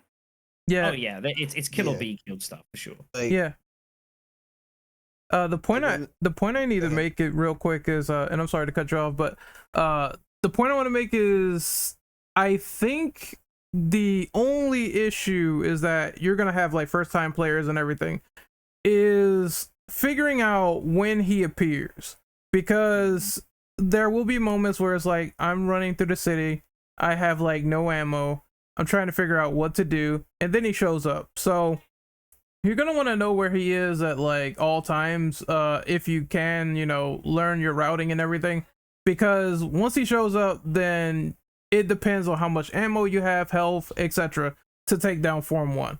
If you're good enough, if you know how to mix, if you save ammo, then you'll basically prepare for more fights. If you don't, then well, new players are gonna get fucked if they waste ammo on like a zombie or something, because I noticed that too in my run. Yeah. And then I'd be there to look over their shoulder and say, "Get good, fucker," and then run away.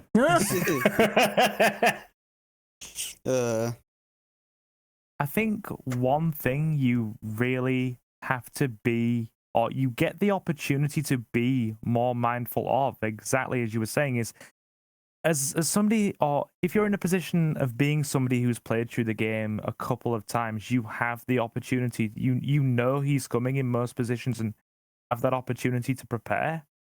I mean, granted, in the first couple of fights, it makes very little difference, and well, at least in my opinion, I actually let myself get killed. I dropped a save in the police station, save room, like near the stairs, and I actually experimented. I thought to myself, how quickly can this guy run? I thought I'd de-equip my weapons and just aggro him on purpose and test the run. No, he runs pretty fast. He can outrun you, even at even at perfect health, he can outrun you and then some. And if you're in a tight corridor, chances are you are not dodging. So it's a case of, I'm going to support what you were saying, definitely, about first-time players are more than likely going to get screwed, and it's a case of learning through trial and error, isn't it? It really is. The running punch is the worst thing in human history. I can't stand it. That's the move where I rarely know how to dodge it at times because he always hits me with it. You have to. They said something too about if you want to avoid his grab, you have to avoid his certain like arm because it's clothed or not clothed, or I forgot how it goes. But if you want to avoid it, just go around his arm and you'll be mostly good from grabs. But yeah, once you learn the tips and tricks and everything, he's a baby. He can be killed. Yeah. But like my playthrough, because I played like a couple days ago, I played it twice. First time he killed me with the rocket launcher because Jill went down to like orange caution, so she just takes forever getting back up. So I got killed by the second rocket. I was like, okay, good on you, man. Played the second time as Carlos. I got bit once in the hospital section, and then I fought shirtless Nemi. He does his grab animation where he just slams you to the ground. I was like, okay, good. Let me just get up.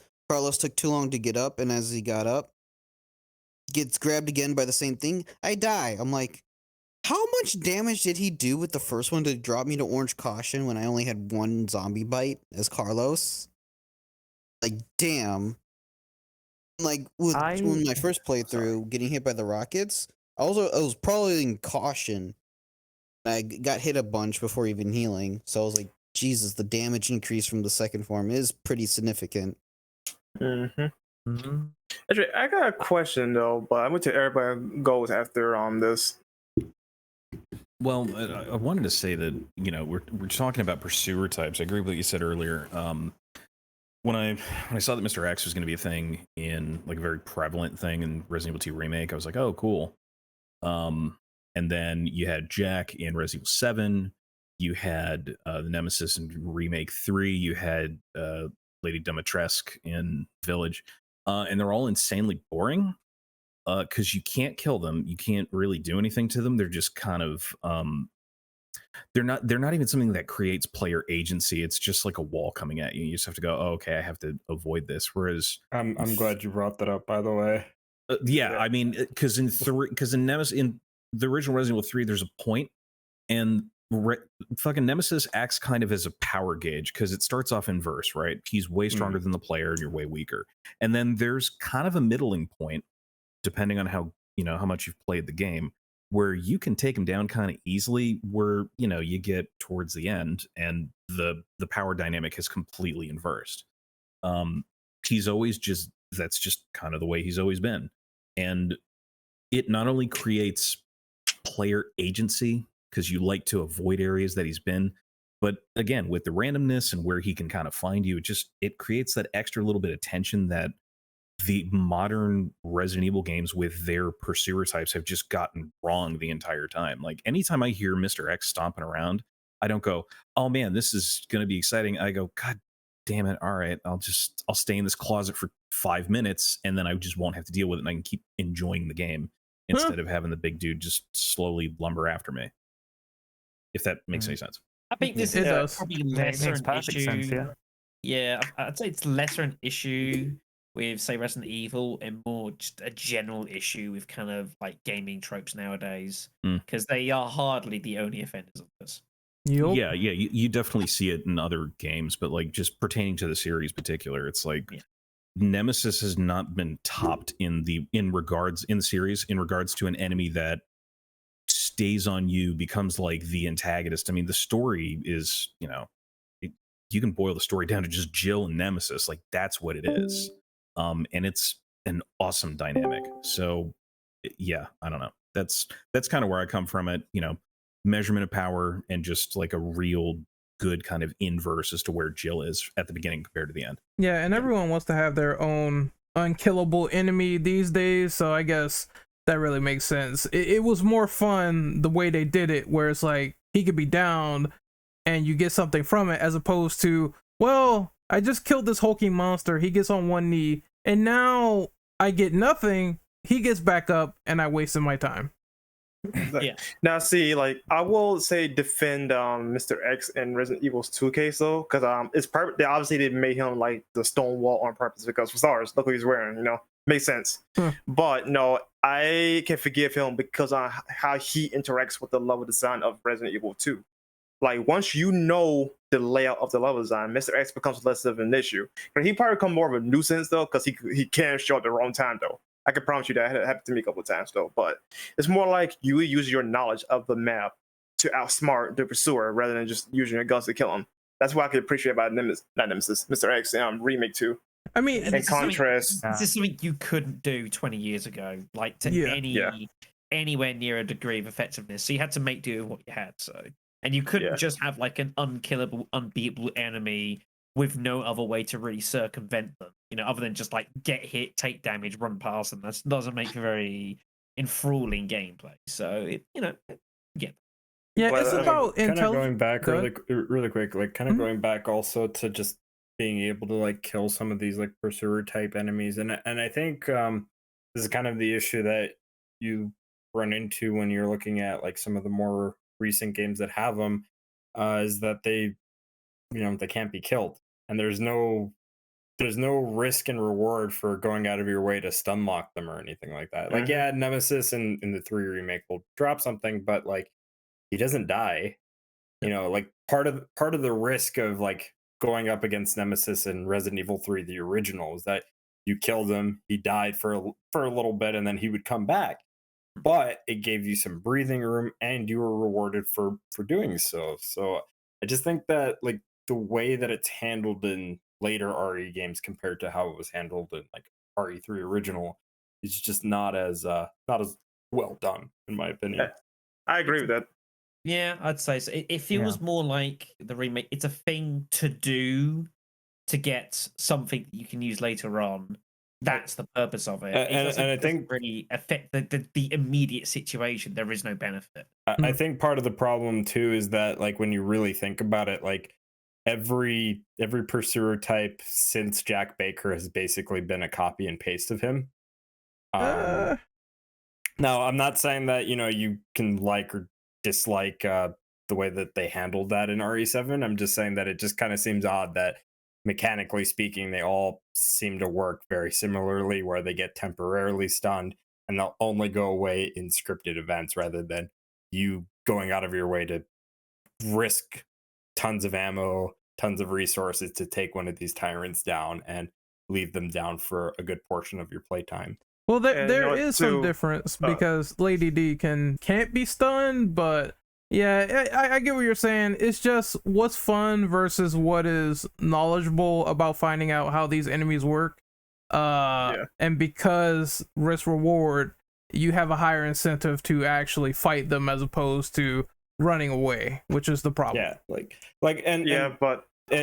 hold on thought for a second, Dom. Like I agree with that said point, Ren, as well. Because each pursuer does bring something new to the table. Minus Jack though, he's pretty much like bare bones by comparison, right? Like I mentioned with Mr. X, he's like if you know your map knowledge, you can evade him easily. But in Nemesis' case for Remake 3, right? He's not like the super stonewall. You can take him out pretty easily though. Now granted, the rewards kind of suck, but at least you get something out of it. In contrast to everyone else that in the pool. And Lady D though, Lady D is just unlike literally every pursuer though, she cannot get stunned though. She's more there as okay, I had to just straight up evade her and that's it. Like she doesn't really bring anything new to the table, other than just maybe like a terror aspect for the first time. Yeah, especially if you play on difficulties, because she is extremely fast on Village of Shadows, like ridiculously fast. So like really wants Ethan's ass in that mode. I mean, I'm worried, but like given you have like go on. I just wanted to make a bit of a point too, and just to slight well, really just to kind of agree with Brandon's point, and also just to kind of give a little bit of credit to RE7, is that like at least I could understand with like Jack Baker in the sense that he can't get taken down because of like the story context behind that. But when you got like T-Virus made tyrants and they can't get taken down, and they act almost exactly like him in terms of just how they mechanically function, right? That's kind of like, come on now. And like at least in the case of like Lady D in Village too, it's like, okay, I guess that can kind of make sense given that this is also technically in story context, it kind of relates to what happened in 7. So it makes sense for those two, but like everything else after that is just kind of weird how they handled that. Especially for like Nemesis case, like Mr. X though, like his chest, like his coat is literally completely bulletproof, so you aim at the head, right? Nemesis, no, he, as everybody call it, he's wearing a trash bag, so like just throw a grenade, you're done. Yeah, and Yeah. and really quick before we wrap this up too, technically, even if it is bulletproof, that doesn't necessarily mean that the impact of any of the rounds that you're firing wouldn't hurt him. Wouldn't hurt. Just that he's just not going to have any of those rounds penetrating through. So Yeah. I still think that that should have at least caused some sort of stun or like at least slight knockback. But Anything. anyway, Well, I'll hold read on, off. No, I actually had a question to ask though, because it was actually in Yeah. relation to comparing pursuers though. How would you compare Nemesis from vanilla to remake Nemesis in terms as a pursuer? Like the Well, there's pros, no cons, and contest. Oh, This night Yeah. and There's day. absolutely no contest. now the one thing I will give remake Nemesis over vanilla is that I think he's a bit more aggressive. At least he's more on your ass than the original. Because once you on Nemesis run towards you, he can actually pause for a minute and do nothing. Now, granted, remake does do that as well though, but when he punches you though, he is more relentless with his punches versus vanilla Nemesis. I feel like just the main factor is because the dodge is easier, that I found remake Nemesis to be less of a problem. Even on like the higher difficulties, I just kept dodging until he either got stun locked by being shot or hitting him in the chest with that like weird metal heart that he had. Yeah. So that That's was like- good. That's like the most artificial weak point they gave him, which I didn't like. But sorry, go ahead. Yeah, that weak point is something that definitely helped me in a lot of circumstances, but I feel like in terms of how they got it right and that guy chasing you, and it was like either you're gonna die or he's gonna die, I felt like it was just much more balanced in the original. Okay. Yeah, I There think is a- to answer that question before we move on, I'm kind of split in the middle because I like aspects of both. But I want to say like the original is just overall better because he goes through more mutations and tends to be a little bit more intimidating by comparison. And he had more of a place in the pursuer department because, like, as a pursuer, remake Nemesis is only there for like literally less than 25% of the game. That said, though, I do like some of the new things they did with remake Nemesis because they were different. So Mhm. I'm always open to like different things that they could do with pre-existing enemies if they could like make it potentially better or just make it more interesting or just build upon what they've already established. So Well, they better make that Nemesis edition true, huh? yeah. Anyway, let's move on. I think we're on number 7 or Yeah, we're on 7. Yeah, the Uh, forums. okay. We're on 7, but we kind of like Shouldn't be. talked Should about be half of free. it. We're Yeah, it barely should be- halfway done. yeah. Holy shit. okay. Nah, So, I mean, if you guys want, we could skip over to number 8 since we kind of already talked about yeah, Nemesis. 7's just Okay. talking about obviously. Well, we didn't much talk fun about with it that. in depth enough though. But Yeah, what about the final form? Like, Okay, Yeah. yeah, well, I guess we form's could great. focus on the final form. So I'll read off number 7. Nemesis also evolves throughout the entire game to multiple forms. How did you feel about the second and third forms primarily? We're going to talk about the third form since we really talked about the second form already. I thought it was interesting and different because like by the time you get to the end of the game, he kind of goes to a more, I wouldn't want to say like a primal state, but more like a hentai monster. he basically becomes the parasite that actually controls him, so to Which is speak. really Yeah. cool. in Yeah, my I- opinion. I do like that he just eats another tyrant at the dead factory, right? And he just completely goes bonkers. Which I do appreciate the detail in like remake 3, for example, that there's like multiple tyrants, so it makes sense for him to be extra large though. But no, that's a different story altogether. But that's a nice little extra attention to detail. Just him is consuming more body mass of another tyrant, and he gets stronger because of that.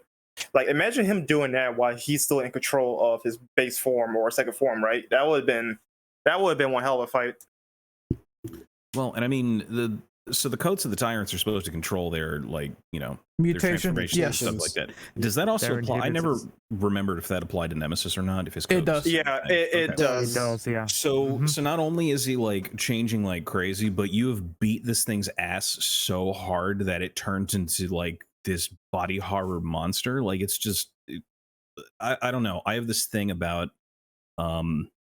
quickly into the Arkham games where, like, as the game goes on, you're showing progress by your suit getting more damaged or messed up. It's kind of the same thing. Like, as the game goes on, Jill's outfit changes a bit and Nemesis gets continuously screwed up. It's a good way of showing that, like, the player is actually having some kind of an impact across a large amount of time. Whereas, like, you in the other games, you like blow up a tyrant, or you'll blow up zombies or whatever. Whereas in 3, you've got a main antagonist that you are just literally beating into a pulp at a point. It's like those forms are a great form of, like, showing the player that they've done, like, their journey that they've had just destroying this thing.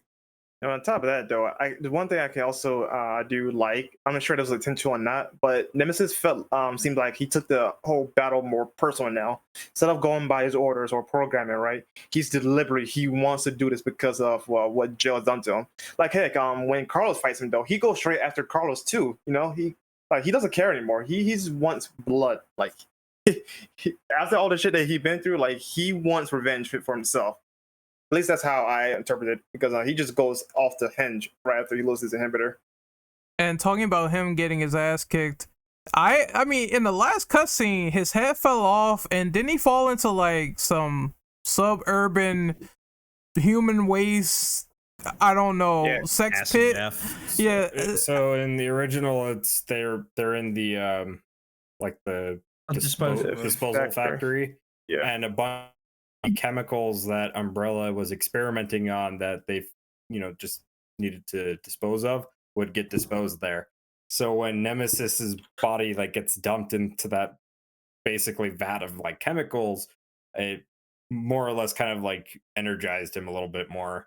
oh, okay, I see. Yeah. That was the idea, yeah. There's also just traces of like the T virus that also just infused mutation in his body.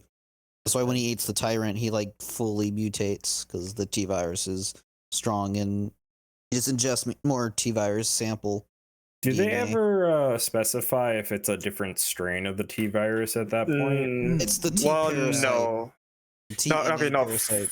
No, they never specify as a different T virus. Unless you're talking about Nemesis himself, though, his is a mixture of like the NE parasite and the T virus. But as far as like everything else, it's just the T virus that we know. Well, Yeah, I only ask yeah. because I know like because like the stuff that's happening in Raccoon City, it's a slightly different strain compared to what was at the mansion. Yeah, with remake, that they did bring that up in the story, but I still think he's all T virused up, and he has the main Lisa Trevor parasite in his body. Yeah. This is all heavily up for possible retconning, by the way. Oh, If remake form. Oh. Highly up for I put it to you like this, and considering the fact that Pete Fabiano is no longer at Capcom, but considering the fact that he said that all versions of RE2 are canon, it's best to assume that every version of any RE game that has ever been released that has been considered canon by Capcom would be considered canon. which is, was that? impossible. But I mean, well, with that standpoint, then you could just pretty much make your own timeline of events for the story. So in that case, then if you don't like, the new continuity from 2 and 3 remakes, then you could just leave that out and just focus on the original games. Which honestly, it wouldn't be unfair considering that the games were made with that focus in mind versus now, So Admittedly, though, as whether anybody likes it or hate it, I could see that working in a way where, like, if they ever needed to reboot Resident Evil, they could always just do a like sort of like a soft reboot where they just decide to go with like a different timeline of events where certain games are canon in that timeline and Raccoon City? certain events are no. I'm just saying like certain outcomes and endings and scenarios could be considered canon in a new potential like rebooted timeline.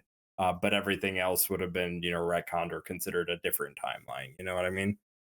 And all I'll say to cycle back to the question is that his look is awesome. The ribs in the back, the exposed brain, that all looks pretty gnarly. And it leads to one of my most favorite lines in the original game, which is, "You want stars? I'll give you stars." And he gets shot, and just that mercy killing alone is so satisfying when you fight that boss. I felt like the boss itself was easy, but just the satisfaction of killing Nemesis once and for all. Who picked the option to just run away and not pick up the gun? Yeah, like, who picked that? I never used that option yet. I don't know what happens either. So I think it just I've dies, used that right? option a couple of times. Nemesis dies in the explosion, but generally I think the ending that you'll end up getting is Carlos and Jill pilot the helicopter on their own. Barry does not come and pick them up. I think that depends on whether you jump from the bridge or not. yeah, that's from the bridge. Yeah, if That's you jump not on the bridge, it's very. Yeah, if you Okay, don't, yeah, then well, the only thing that changes if you shoot it and kill it there, or if it just is assumed dead in the explosion. Okay, yeah, I have picked the option to run away a couple of times, and all she really does is just run away. It doesn't really. Nothing I think the only difference it might be is that Carlos, if you choose to run away, you see Carlos pop the flare for the helicopter to land. If you choose to kill Nemesis, Carlos is waiting by the helicopter for you. That's Oh, the only okay. difference I think I've seen. Very minimal, but it's still there. Yeah. Just the Can I ending. just, like- The ending you get is depending on if Barry's there or not. Is from the bridge. Yep. Otherwise, it's very Yeah. minimal if you choose to kill Nemesis. It's Which just it plot does device. make sense though, because you just left immediately versus just spending a little extra time just make sure the monster's there. So it does make sense in that that you see Carlos pop the flare versus just waiting for It's minor Just detail. spend time. Minor detail. Yeah. Also, Silver, you were saying something? No, I was just gonna say, I was gonna add that I find the contrast, and I'm gonna give this context, really, really, fascinating.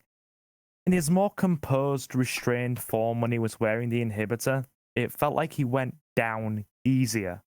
But in that last fight, when he's looking more like your stereotypical monstrous bioweapon, it takes an experimental railgun and an entire chamber of magnum to take him down. And say hypothetically he survived, he got back up off screen while we're leaving, it would then take a nuclear warhead. So the sheer hardiness in that really monstrous form was quite a jarring, sort of thing that I enjoyed seeing. I'm like, God, this thing is literally taking everything in the world to take down. And I thought that was really impressive in that last form. I like that a lot. I do. Theoretically speaking, then he'd be tankier than Birkin. I think the lesson Yeah, we learned here, definitely. kids, is don't do drugs. Oh, that's Exactly. Birkin, man. That's Yeah. Birkin. Don't do If you- drugs. You get eyeball arm. Don't mean- join shady companies that develop bioweapons. I mean, So, That's the Amazon. lesson. Amazon. to get a little off track, just if Birkin was able to mutate more and more, he'd eventually get stronger than Nemesis. In theory. Yeah, in In theory. The problem is that he can't control himself. So, would that be a win? It's just it's because the G just led to more possible mutations than the T. I'm not gonna diverge anymore, but I just remember the comics or manhwas. They had That's what to say. yeah, basically Birkin versus Nemesis. Dude, if I would have saw something like that, maybe in a what if story or whatever, that would be pretty fucking sick. It is. I mean, honestly, in the short term, Nemesis will win considering that Birkin is still mostly human. Birkin need to evolve into his, G3 state? One with 4 arms to even stand a chance against him. So many Nemesis doesn't kill him right away. All right, This hear is me out. G2 state in the manhwa where Birkin was able to beat back Nemesis. Hear me Crazy. out. What if Nemesis decided to just eat Birkin? Oh, that'd I be was GG's. thinking It'll that. be over. I was thinking that. Because he ate a dead tyrant to get more beefed up, so there's no reason why he couldn't eat G-infected Birkin and get even more beefed up. And in Parasite theory, though, would be he would be fucked up. more in control of himself because of the parasite. Because it keeps, while yeah, he mutates strongly though, but it still keeps Nemesis controlled enough where he still have some form of senses. Versus in Birkin's case, his consciousness is completely taken over by the virus instead of vice versa. You know, so We're really plotting Jill's demise right now. yeah, okay. You know what? Fuck it. Let's go somewhere else. Yeah, like this is All something else. Let's All move on right, to 8. Brandon, you want to read off? I don't even know what question we're on. 8. Number Version 8. 8. Yep.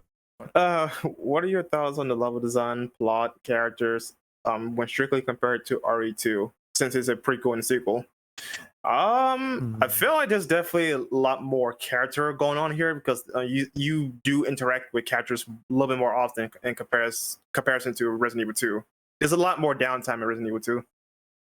I think it works better than Resident Evil 2 only because you have the one of the characters that was heavily involved with the incident from the first game.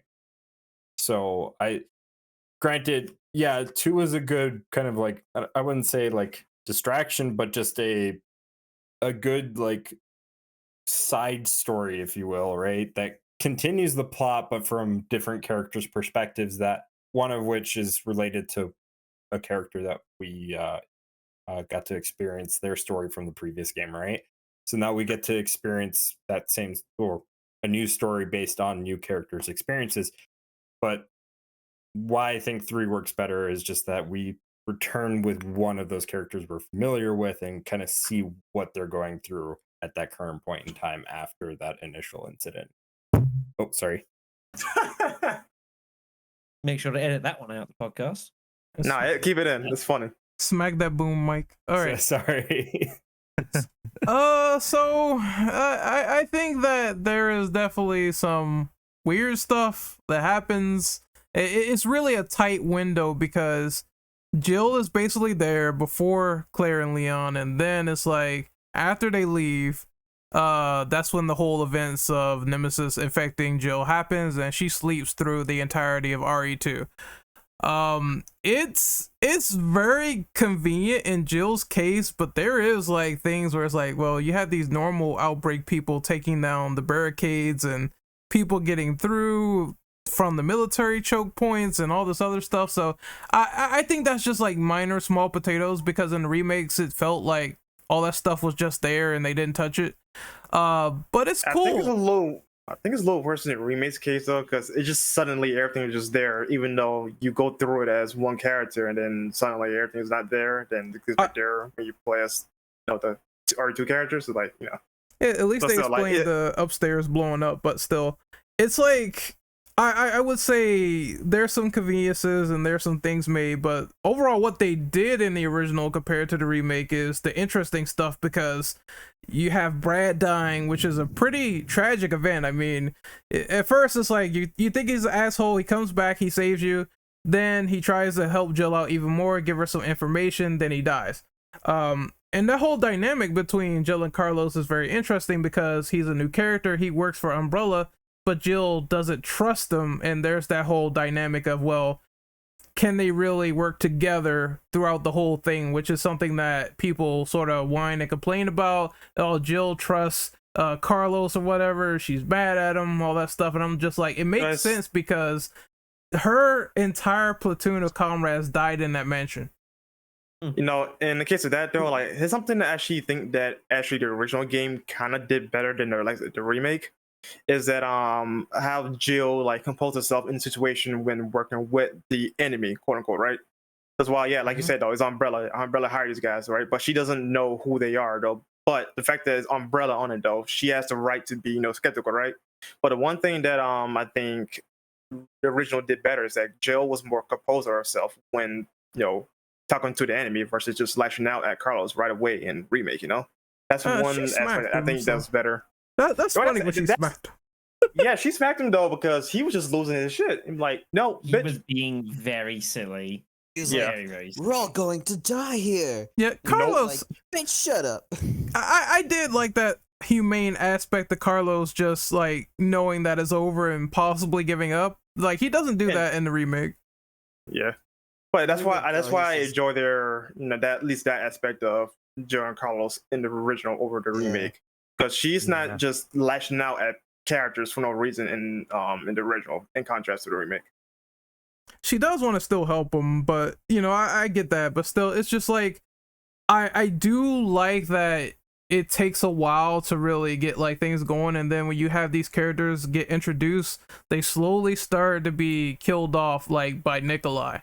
And you're really wondering, like, is this guy gonna get me next? What's gonna happen? And that's the whole mystery behind it. It's like now you have a legit bad guy going around and murdering all these people, and you're trying to save them, and you go at odds with each other. That's why I like the differing endings of either Nikolai dying or you blow him up. There's so many options to it.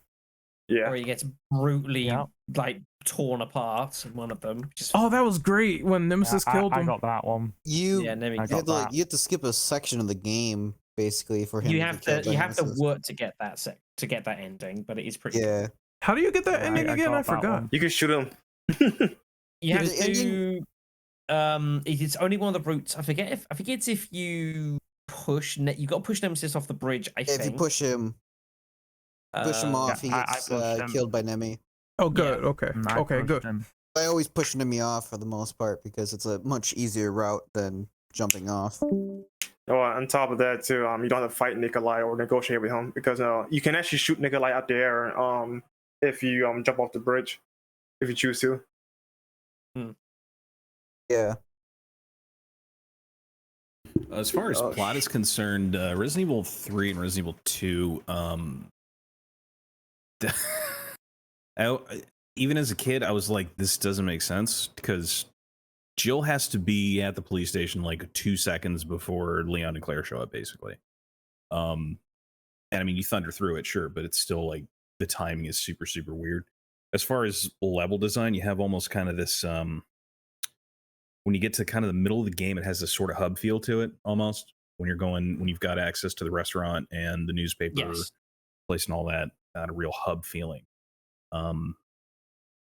Strictly compared to 2, it's an action movie. Two's a haunted house ride, just like 1. Mhm. And Resident Evil 3 is an action movie. That's just the straight up. And then you have Jill knocked out for 2 days. Yeah, 2 whole days, Yeah. which, not to be that guy, but coming from, and I know that talking about realism in a Resident Evil game is like insanity, but Yeah. talking from a guy who's come from a medical field, if you're knocked out for 2 days, you're dead. Like, you're not, you can't recover from that if you're unconscious for 2 days, unless you're on a bunch of different shit. But that's, stupid I think realism crap. Well, like what. You go ahead. Sorry. no, it's fine. That's fine. I apologize. I was just gonna say, I think I actually committed this point to memory because it just felt kind of striking to me when I first learned about it. Jill starts on the 28th. She gets infected and then falls unconscious at the early hours of the 29th. Leon and Claire arrive while she's unconscious.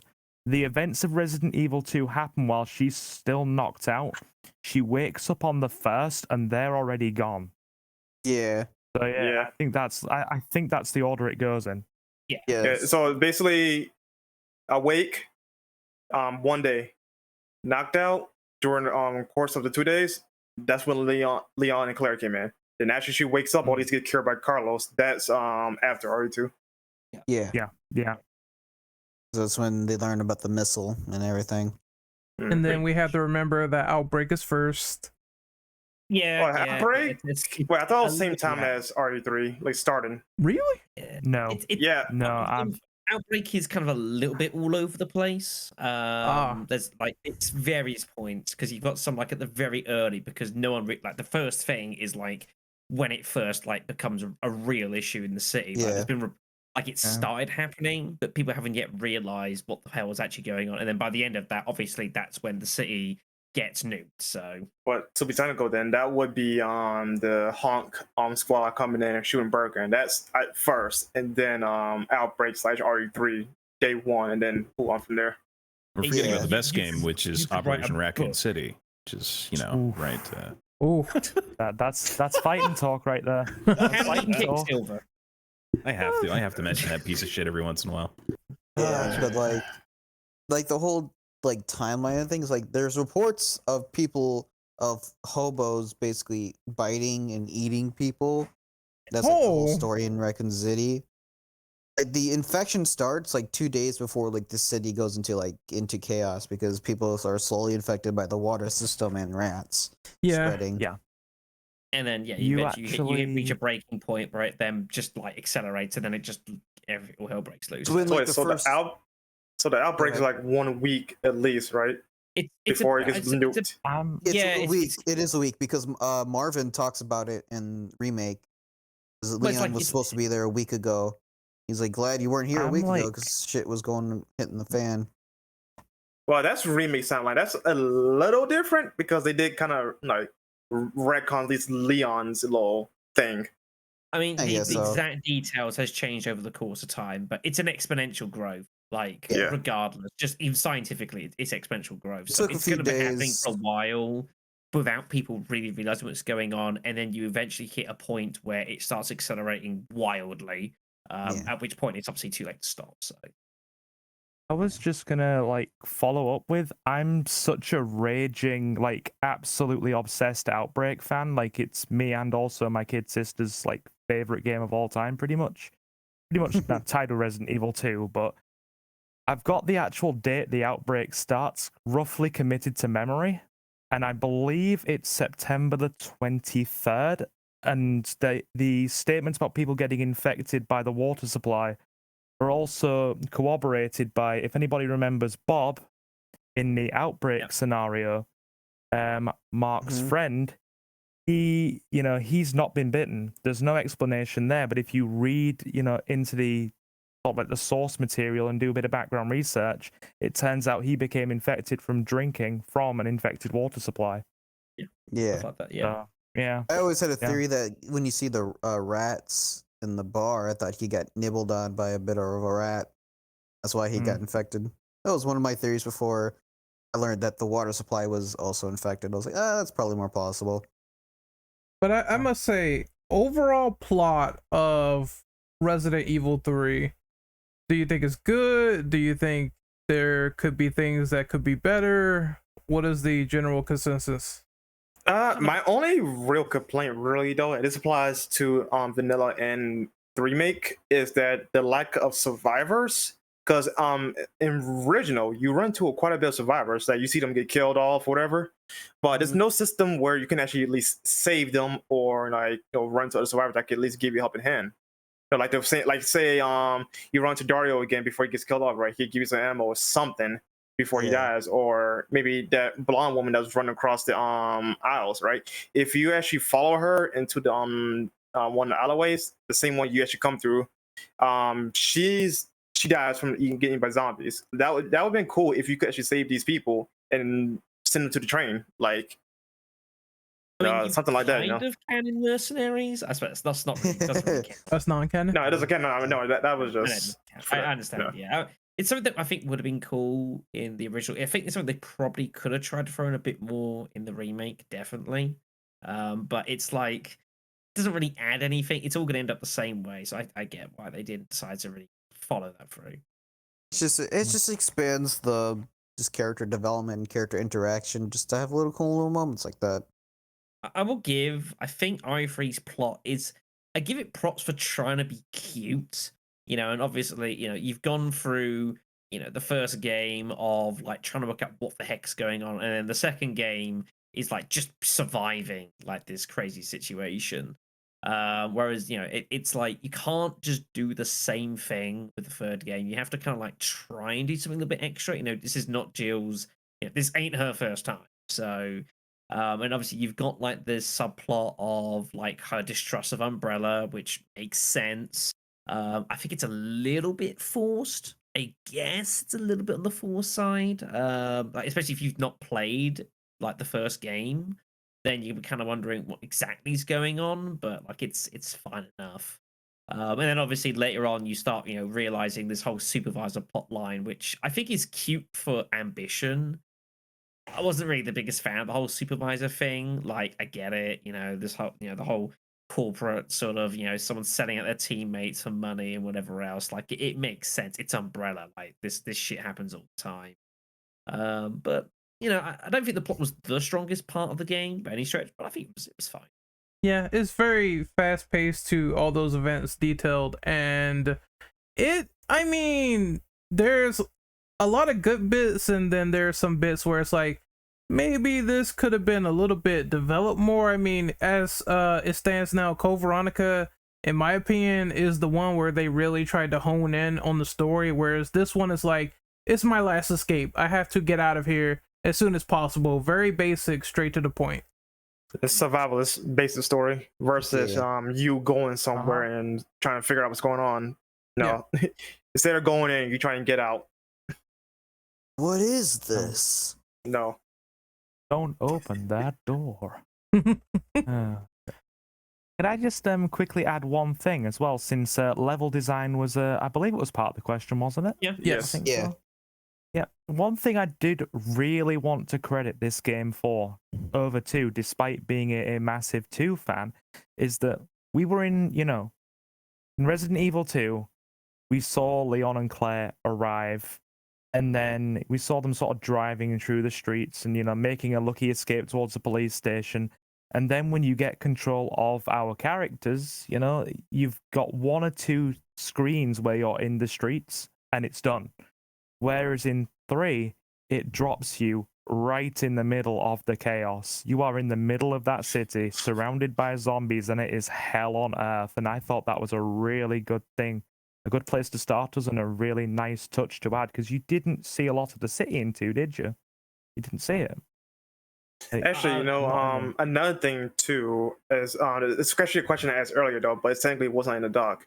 Is the fact that this is the first game I think that actually has like environmental stuff like explosives, for example, right? Like the red barrels, the bombs on the wall, and the lamp posts you can shoot down. Like this is the first game to my recollection that done it. When that's in the series since then has kept like Resident Evil. I think Code Veronica had it. I don't remember top of my head. 4 had explosive barrels, 5 and so on. It kept the interactive environment type angle. Yeah. And it added more to the action as well, because it's like there are sections where you're fighting like 9 zombies, so you're gonna need those barrels like as soon as possible. Yeah, the ambush at the pharmacy is the big example. There's a lot of dudes coming after you, so you've got to use like the steam valves and such just to buy you extra time and kind of help you out, that sort of thing. It's all good stuff. It's like good. Go ahead. I was just gonna say that I feel like if we go to the level design itself, let's take a moment to appreciate the Death Factory, because we have Nest 2 in the remake and it's all clean and spiffy looking, whereas this is like decayed, worn down, rusty. Yeah, the rustic look, which I really do like, because it makes sense though. Like, there's no reason for Nest and Nest 2 to look so futuristic like that when Umbrella established like a long time ago, right? But these labs, like, how can they make these labs that futuristic despite how old the company and some of these labs really are? Because they've been in control of Raccoon City for years. Me telling me it looks that pristine, like, sorry, I don't buy that. I guess I think the 2 things do operate and like have different functions. The Dead Factory is like it's its own cover. Like, it's kind of meant to give this projection of it's disused, it's abandoned, so that Umbrella could be like doing like the disposal of this stuff like under everyone's noses and like it not be obvious. Then obviously you've got the Nest stuff, which is obviously, I think it's obviously souped up and made to look really fancy because it's current gen consoles at the time. It's meant to take use of the like the graphics, make it look all really cool, very interesting to look at, sort of thing.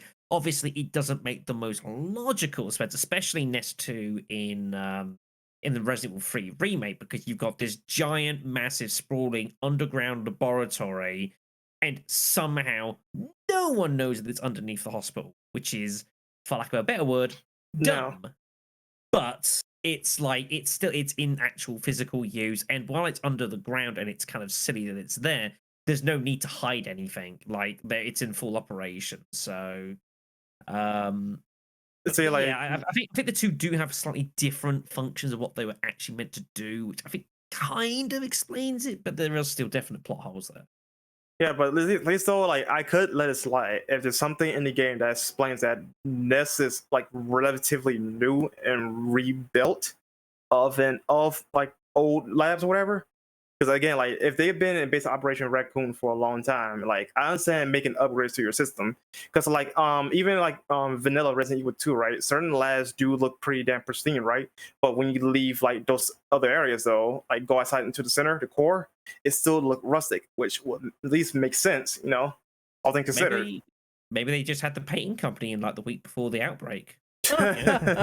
And you know, to add to that, the dead factory is kind of utilitarian, right? I mean, you don't want to put nice shit there. It's in the name, Dead Factory. Yeah, exactly. Like, it's in the name. It's disused. It's meant to be very old and rustic and give that sort of feeling. It's the entire principle of it.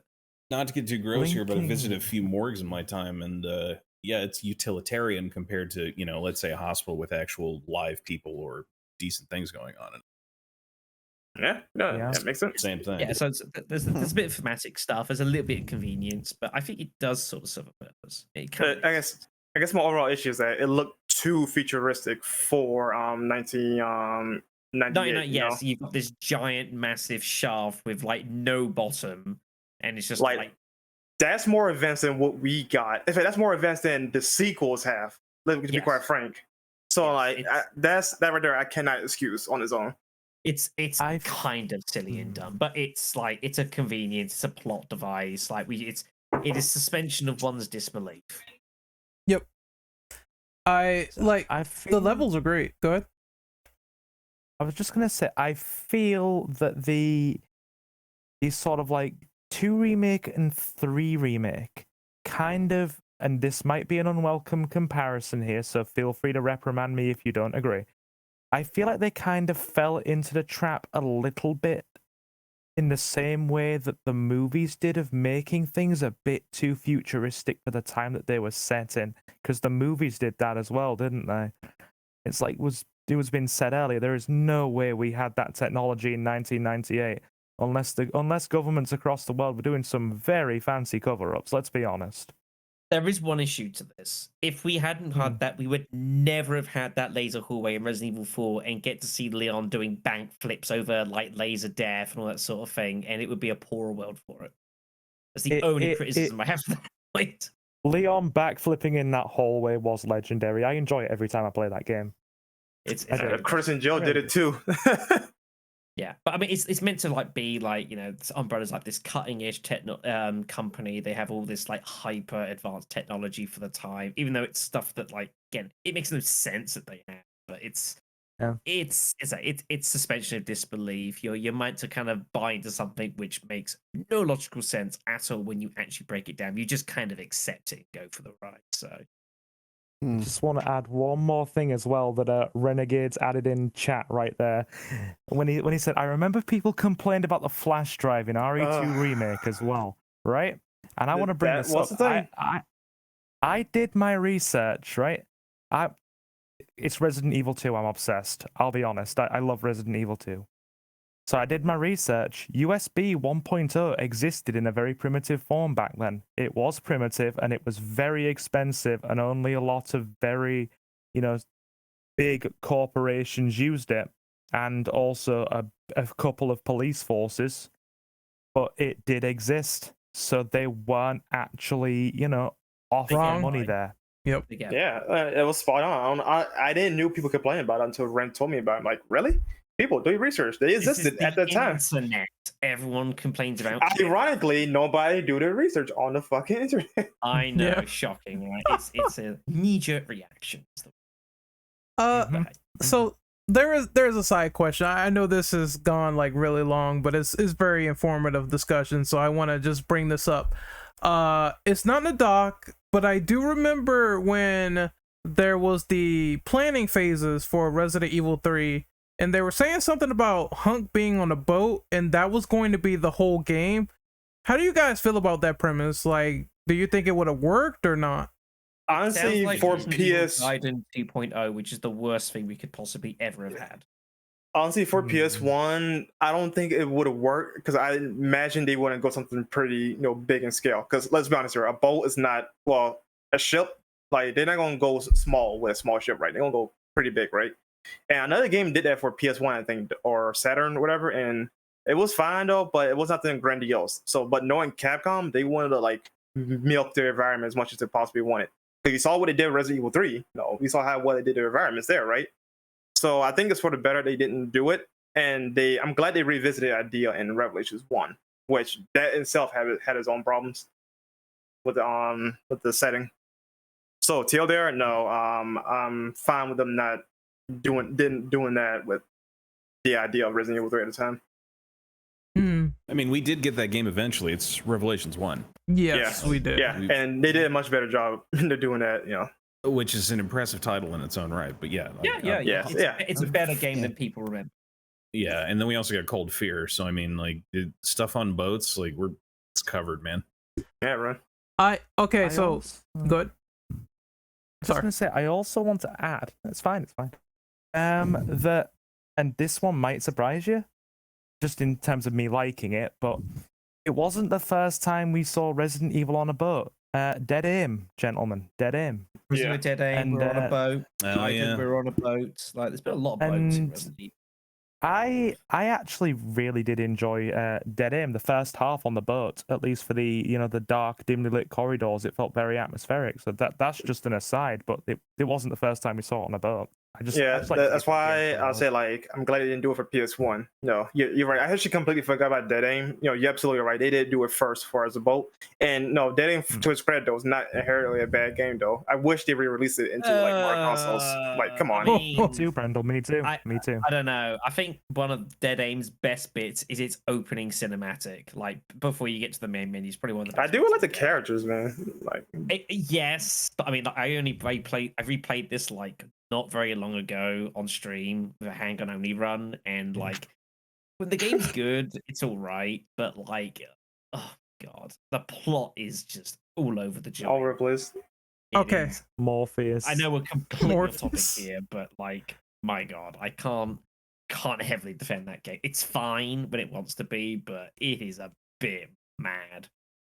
Why do you Americans use such ugly guns? Makes no sense, that line. It makes me cringe a bit. I mean, you've got Feng Min. She's got like a tracker in her arm, so she can get hit by a satellite. I mean, anyways. Sorry, I digressed as there. Sorry, guys. Sorry. Anyways, we digress so far from question 8. It's been ridiculous. Yes. So moving swiftly on. Are we finished, Ren? Question mark? It is one thing I want to mention. Like, I do agree that it would have been a technical nightmare on the PS1 with the boat, but the most interesting aspect, honestly, is Hunk. Hearing more of his story, seeing more of his background, that would have been something that would have been very cool to see at the time, and we would have got at least a Hunk-centric game where we don't have that now. So that's like really the only saving grace so far about it. I think the graphics, though, handling all that, it would have been definitely something to see, but I don't think it would have ended well. Well, actually, you know what? All right. You actually now think about something else they probably could have done. This is like hindsight speaking now, and I'm thinking about it, but they could have expanded upon Honk and Resident Evil 3, like have another mode. No, just like instead of just make it like an arcade type game mode before Survivor, you could have done like an actual narratively type thing where he escapes. Because him and of course this is later until we find out, but Ada, were the last two people that escaped before the city nuked as well, along with Jill and Carlos. So they could have like done something with narratively speaking with Honk and Resident Evil 3 if they wanted to, of course, but that's just hindsight speaking. So Yep. Anyway, should we move on to the next question? Yes. Please. Hey Ren, read off number 9. Okay, so number 9, what do you think about the post-game content, such as the first proper Mercenaries minigame for the series, as well as weapons, costumes, and epilogues? Okay, so Mercenaries, let's get right into that. It's very fun. It's so fun. Probably my best probably my favorite iteration of the minigame Mercenaries, in my personal opinion. I don't know. Mercenaries 3D was pretty cool. Yeah, It was, Yeah, but It's a RE5 different- Mercenaries was pretty dope. yeah, It it's was but more pretty cool. preference. It's a different mercenaries. To be fair. the Like, way it this is, it's pretty cool. Yeah, it's kind of obviously built off of the barrel mode that was in the DualShock version of Resident Evil 2, which is sort of similar, except this is obviously time pressured. You've got the specific setups, and it's to try and beat like Mercenaries Mad Jackal like decently is pretty tough. Unless you Yeah, it is our hard iteration of Mercenaries, or at least Yeah, Operation, is. type. Yeah, The but I Mercenaries. mean, the series is like in infinitely better place for it. If you think, obviously, you had that, which then was changed a little bit and altered for Resident Evil 4, and then the rest was history. Resident Evil 5, Mercenaries. Got your raid modes. Raid modes. Like it's spawned. This pretty much like while battle mode was like the first in the Bioshock in the DualShock version for RE2. You said Bioshock. Bioshock. I heard that. Yeah. A game series that he needs to do, but oh well. Yeah, I'll get there eventually. But yeah, I mean, like all of this stuff, like it has Mad Jackal to thank, which while it's a pretty simplistic concept on its own, it's very time pressured. Some of it is very, very difficult, but was very, very addictive. You could play it a bit to help with your main game if you felt that you needed to. And it's just the setup was really, really cool. Very, very awesome mode. That Yeah. and there's a nice bit of a variation as well with each of the mercenaries having different loadouts and weapons, so that give you a very interesting way to go through it each time. Kyle just kills everything. Carlos is actually a very tricky. He has the assault rifle, which is a good weapon, and the pistol. But Well, he had that's the, all I think he had the STI, I think. If memory Yes, serves. Carlos He had the think STI so? and the Yeah, assault yeah, rifle. the STI, which are both decent weapons, but like very awkward for like chaining enemies together, which is the big concept of killing enemies in groups to get the most time out of them. Yeah. Which is very, very difficult to do with Yeah. Carlos and the assault rifle. It's kind of random how it works.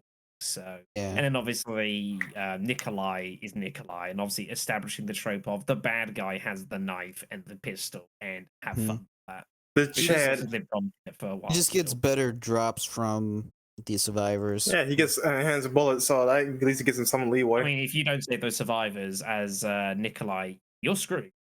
Yeah. Well, it's Nikolai, man. He doesn't need those survivors. Just steal it. I mean, that's not how. No, I don't care how it works, man. That's Nikolai's Yeah. lore. I'm Is it- That was the main thing for it. I mean, like the costumes in the boutique was kind of cool. Obviously, you had several references. You had like, old school Jill. You had obviously Regina, Dino Crisis, a couple of bits and pieces, and there was many more costumes that were thrown into different versions of the game. I believe, wasn't there? Some of them were only like this one was Like certain console exclusive, like you get certain your kind of console your exclusives, Dreamcast, your GameCube exclusive costumes or whatever. Yeah. stuff like that. I think Well, you know, the GameCube ones. Honestly though, I think the boutique is probably like the best post game unlockable in my opinion, because it feels like a secondary save room. Like it's so chill and zazz. Like while the world's on fire and about to get nuked, I'm gonna go shopping real quick and get some new clothes. Yeah. It's just Yeah. I really It's like very the soothing. costumes in the game. someone posts oh, all yeah. the costumes. I don't even remember like all of them outside Oh, of Regina. not a lot of it. That's like some of the best costumes, to be quite honest. Yeah. Grab 'em. The Dino Crisis one is like really the only one I kind of cared about. The That's two the of them that I remember the most, though, or at least use the most, is the sexy cop one for obvious reasons, and Regina because it's fucking Regina. She deserves it. Yeah, And then there's Regina, Biker definitely. Jill. Yeah, and Biker Jill as well. Yeah. Biker Jill Yeah. is like one of my favorite ones to use, other than Regina. Isn't Biker Jill. isn't RE1 Jill in this sort of game? Yeah. Yeah, It's it's- a variant. It's not like for like, but it's kind of similar style. It's like an updated rendition of it. pretty Oh, much. okay. a little modified. It's what I ran for like my second run. It's brighter than the original. It's more blue. Yeah, better heart, better technology. That's all. The original more was like a plaid green, kind of like army green almost. Like like a remake basically brought that to like have that plaid green. Resident Evil 3 RE1 outfit Jill was more blue. It was more like stars color, Yeah, realistically. which I honestly looks do- better than plaid green in my opinion. I do have a bit of a bone to pick with the epilogues for Resident Evil 3 Nemesis. Who are you? I I like the idea that you can complete the game a few different times and kind of get like bits and pieces on characters from either the game or even from other parts of the series. But have to beat the game 8 times to get all the epilogues, I like there has to be a better way to deliver the system, right? Dude, Your mileage may vary though, but I necessarily don't have a problem with it though, because like enthusiasts like us are gonna replay the game anyway. And plus, like to mention, given the nature of Resident Evil 3, you will want to replay it to re-experience the 8 game. times? I mean, okay, Sean, let's be real here. How many times you beaten other Resident Evil games? You're gonna beat a game more than 8 times. So I'm like, I mean, I did Yeah, it for my man. series. I beat it 8 times, but 6.5 of those was on autopilot, infinite ammo magnum, and just running through it as fast. hey, well, you did it right. That was only because I did There- a series. Otherwise, I never would have done. And I love But Resident Evil. There's apparently there's a thing with the epilogues that I guess was apparent. I don't know if it's true or not. If you played the game and if you grabbed every single file and readable and like all the films and stuff you get in the game, when you beat it, you'll unlock all the epilogues to viewing. It's the Sorry, first say that I've again? ever heard of this, so I hadn't heard that. No, I hadn't have heard to that. question its validity, I'm afraid. There was apparently Yeah, there me was too. something where if you collect every file in the game, and there's some of them that you can completely Also, miss. get Jill's diary, basically. Jill's diary, you get Dario's memo, you get all the films, and then every readable text in the game you can find. Apparently, that unlocks all the epilogues for you in one sitting. Apparently, I haven't honestly, done this.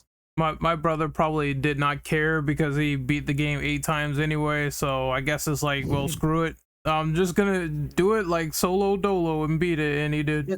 There's enough Exactly. content to play for it twice, maybe 3, but I think once you get into sort of you're asking people to beat a game 6, 7, 8 times, I think you're kind of getting a little bit ridiculous. But that's Well, you're gonna hate Devil May Cry then. mean- Oh I mean, yeah. I've done the first Oh, 3 yeah. once, Yeah. and playing future ones shortly, but like I'm Yeah, literally same premise though. Unlock stuff, you gotta beat the game more than once. Yep. yeah, well, it's gotta earn that from me. I'm not just gonna do it for the sake of it, especially now that I don't know YouTube exists. All right, screw it. So since we're here, favorite epilogue, what is it? Okay. That's a hard one. That's a Maybe Ada's. Hmm. Maybe Ada's. It is or Barry. Barry's a good shout. Usually, Yeah. you get to like the little bit of feedback on like his family after, especially if you've played Resident Evil 1 and you realize he's getting manipulated for their safety. It's a nice kind of closure for that. The reason for Ada though, like not only is surprising that they brilliantly confirmed that she survived, but you see a different side of Ada that you do not see at all in the games, like at all. You see a more soft side of Ada. I would go with either Ada or, you know what? I kind of like Jill's epilogue as well, where you don't know if she really established contact with Chris or not until like well after the fact. Hmm. So that's kind of cool. It's like a little bit of mystery there. Yeah. I mean, talking about Ada and having a softer side to Ada, didn't the whole cheesy spy and love thing kind of run alongside that anyway? But then again, that's probably just a trope of the writing at the time, isn't it? I Just think that's as more like thought. maybe a byproduct after the fact, because that whole spy versus agent thing didn't really hit home until 4. Yeah, I can definitely see that. I can agree see with that. Was there an epilogue to do with Sherry's fate after she left Raccoon City? Yes, or am I there is one. imagining Yeah, that? yeah, sure. Last- The last one's probably one of the coolest ones, which is about Hunk. Oh yeah, I forgot about that You one. finally get to see his face. You see his face. Yeah, that was kind of cool. I like that one. Yeah, that was a nice touch. I like how like a lot of it actually held up. Leon was like already having interaction with the U.S. government. Obviously, Sherry and like the fact with the G virus and like hopefully it won't ever happen. Obviously, Ada as well. Like, there was a lot of things that ended up staying kind of relevant to the series, which was nice to see, because you could easily little things like this and just completely going forward. So. It is nice to see Capcom taking some of those little elements of the canon that people, thought were colourful or interesting, and keeping them for future reference. It is nice. I mean, they can be hits and miss on the canon, but the epilogues is a prime example of when they actually took a few good things and integrated them. So they're positives as far as I'm concerned. And I get the feeling that most of you guys agree with me as well there. So Yeah. I'm happy that they were there and they were included. I just think you shouldn't have to play the game 8 times to see them. Yeah. I mean- Okay. Unlocking conditions could be better though, but like I said, if you're gonna be a hardcore fan, like especially since it's Resident Evil 3, no, like it's no biggie though. Like if you tell me it's Resident Evil 4, then yeah, I would agree with you on that one. 16 hours. 16 hours. Exactly. But I guess we can move I on to. Oh, go ahead. I was just gonna say I'm not really gonna complain about the having to replay it, because I mean, you're talking to somebody who probably plays Resident Evil 2 A and B scenario 10 to 15 times a year, and the remakes on top of that. So the replaying Resident Evil games in general, 2, 4, 3 on occasion, even 5 now and again. Just it's like you say, if you're a mega fan, or at least a very well established member of the Resident Evil community, it's not going to bother you, is it? Yeah. They have to accept that they are outliers. So Yeah. I mean that's Yeah. probably fine though, because I mean, let's be real, all of us here are an outlier of some kind in the community, so that's perfectly fine. Yeah, maybe Mhm. people just have a different pain threshold for going through certain games like numerous times. Like there's some RE games where it's like I can replay those no problem, like 2 no problem, 3 no problem, but some others where it's like 6, I have a reason for not playing that game like more than twice. not Yeah. just That is Oh my also God. that is also true. That is also true. Yeah. You're I right. replay Right. 4 a ton just to do challenge runs. I've done like 5 challenge runs at this point. You must hate yourself. I need to come up with new challenge runs. Knife Oh. only, hand behind the head, blind, What the fuck? crisscross applesauce. play Yeah, with like- There you go. Like I've done no yellow herbs, so only base health. Yellow. I've done no merchant, so that's 2 and 1, where it's no inventory increase and no weapons beyond the handgun and shotgun and etc. I've done practically handgun only, and then I've done like TMP only and shit like that. Nice. But let's move on to Hey, number yeah. 10. Yes. Where we are. I'll The read version. this one off. All right. Where would you rank this game in the franchise compared to the other in its era, i.e. fixed camera angles? So are you 1, 2, Code Veronica? Except Top. It's my top. Oh Yeah. fuck. So fixed camera only, right? Yeah. It would be somewhere near. Obviously, Zero is gonna be ranked lower because I'm gonna be that guy. And it would be top 3. I would say top 3 is what I'm gonna focus on. So I'm gonna say, RE1 remake. That's number 1, and then next is RE2, and then number 3 would be RE3, because I just have a personal love for. Yeah, I have a personal love for like RE2, so RE2 is like second, and then 3 is like third. But it's up there. 3 is a great game. Definitely one of my favorites, and I would just put it right up there as one of the best. I'll put 3 as number 1. Like it's definitely like 2 and 3 like neck and neck in terms of like the most times I played, especially in 2's case, because I have 2 characters and I like playing B scenarios, so I like switch between the 2 characters. But no, that being said though, I gotta give it to 3 because while it's not as well recognized compared to 2 because of the various reasons, it pushed the series further, mechanically speaking, in other areas than what the prequels has done. And the quality of life is great. It's fantastic. Yeah. But like all the quality of life changes we got in the series going forward, though, 3 deserves that treatment, that slap on the shoulder, like you did good, bro, that kind of thing. But Yeah. aside from that, though, I'll put like remake 1 like underneath it, or I will swap it out with RE2 vanilla. Like those 2 are honestly kind of interchangeable. But Code Veronica right now is still in limbo because I do like it though, but I need to play it more than like once to get a better feel of it, Like I do like the gameplay of it though, but I just need a little bit more hands-on experience with it before I could give a genuine ranking on it. Yeah. And there's me where I think in my list, Resident Evil 3, because it's my childhood pretty much, just playing that game. It's the first Resident Evil game I did play, other than 4.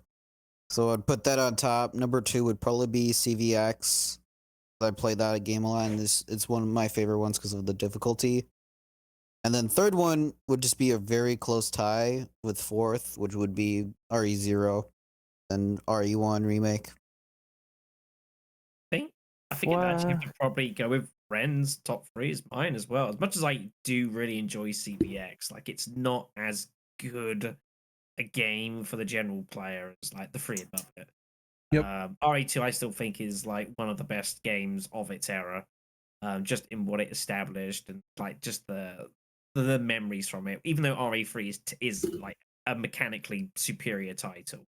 It's a bit like with me, like like I accept that Village is probably a mechanically better game than Resident Evil 7 was, but 7 to me is it just means more to me, that sort of thing. And Resident Evil Remake is Resident Evil Remake. It's like one of the best games probably ever. So You're doing the best remakes too. Yeah, it's without a doubt. For a remake original game, it was just you couldn't do much better. one of the best remakes, just fantastic. Yeah, I agree. If we're talking fixed camera only, then if I was going to go top 3, I mean, you guys can probably already guess what's going to be at number 1 already, can't you? Do I have to say it?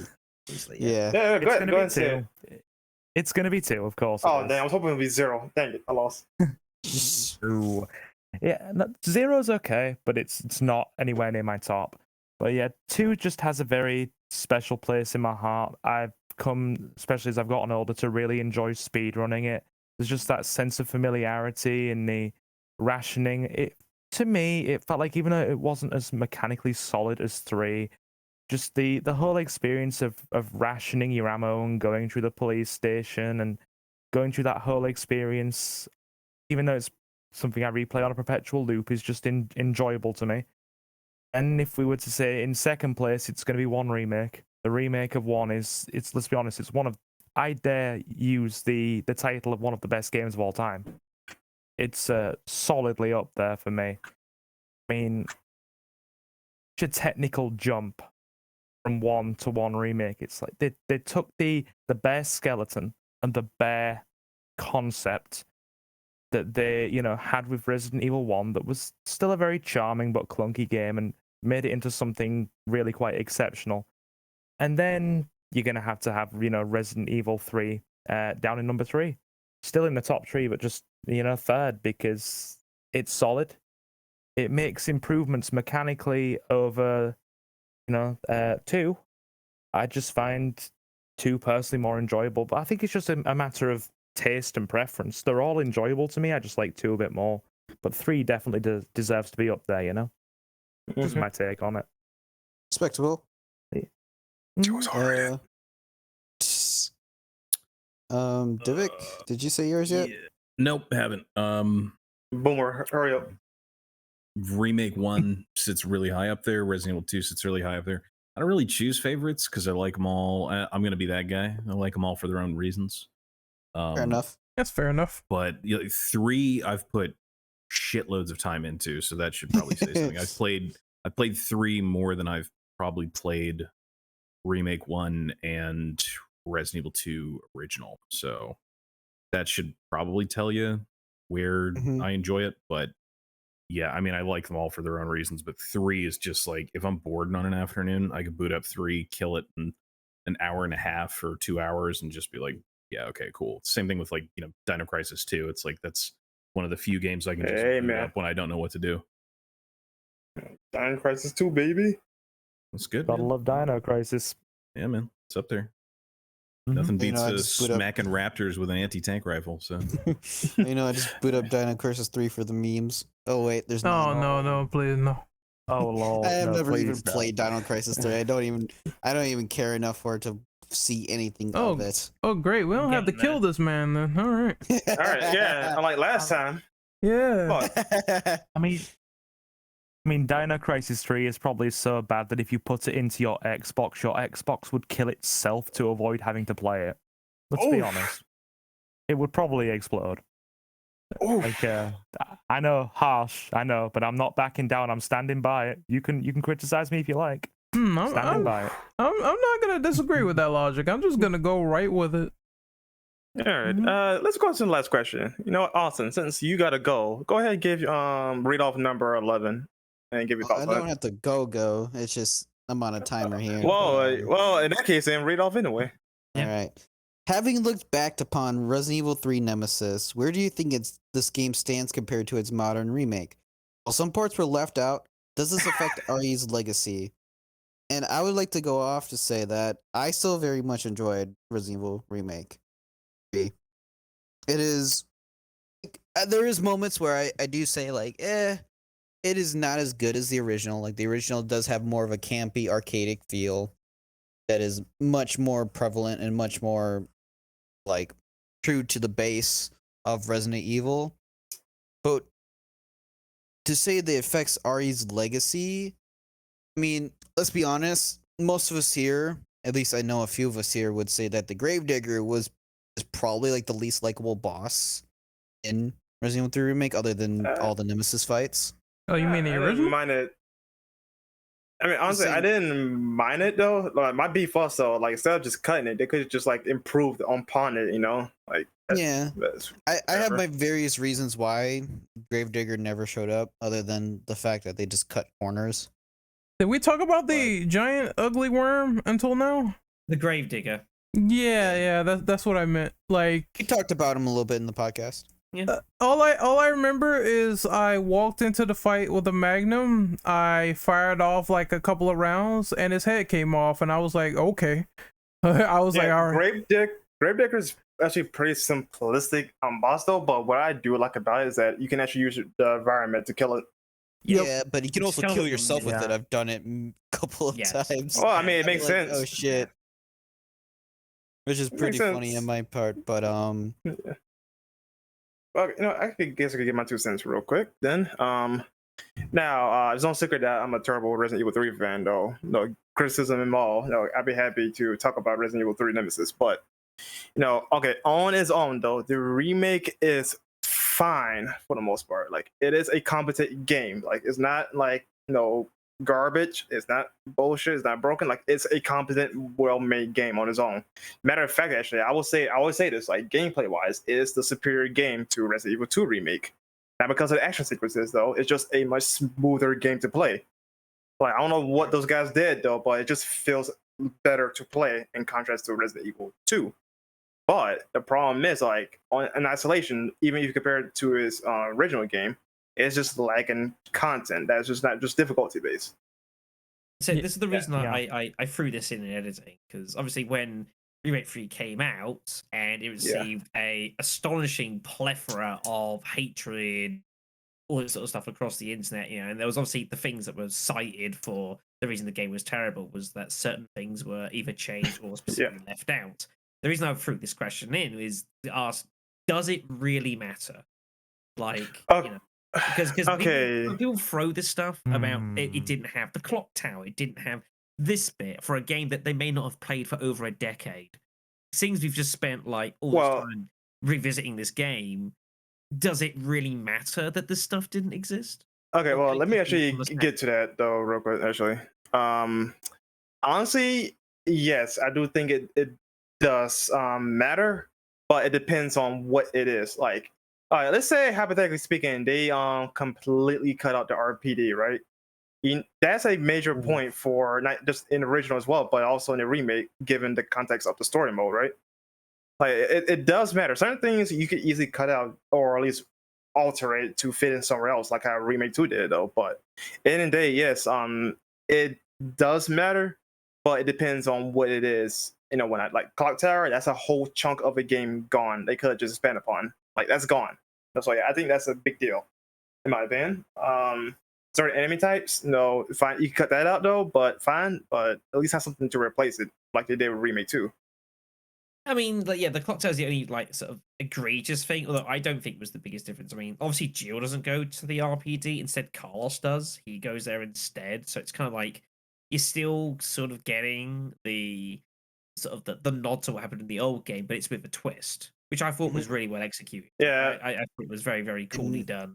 And it was able to kind of like refresh something that you expected to happen. Because in the original game, it was like, oh, we're back at the police station. I remember being here in Resident Evil 2. Great. You don't have that same kind of level of with the remakes. It's like it's expected you're going to be there. So it was a way to keep it fresh and make it. Well, interesting that's all rather fine than and just dandy, obligatory. but that doesn't make it, better or in some cases worse though. But it doesn't make it a good thing either, Because imagine if you don't go to RPD at all in Resident Evil 2 remake, that right there would be pretty significant.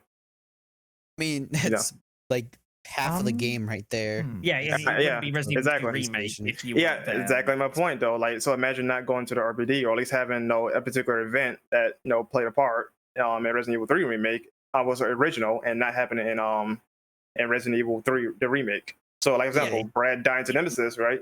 That played a big part of establishing Nemesis. That didn't happen in remake, so thus that has changed the outlook on how Nemesis is in that game. But this I is it's guess. awkward because then the problem is that Nemesis isn't new with the remake. Like he's been in circulation and knowledge for over 20 years. You don't really have as much.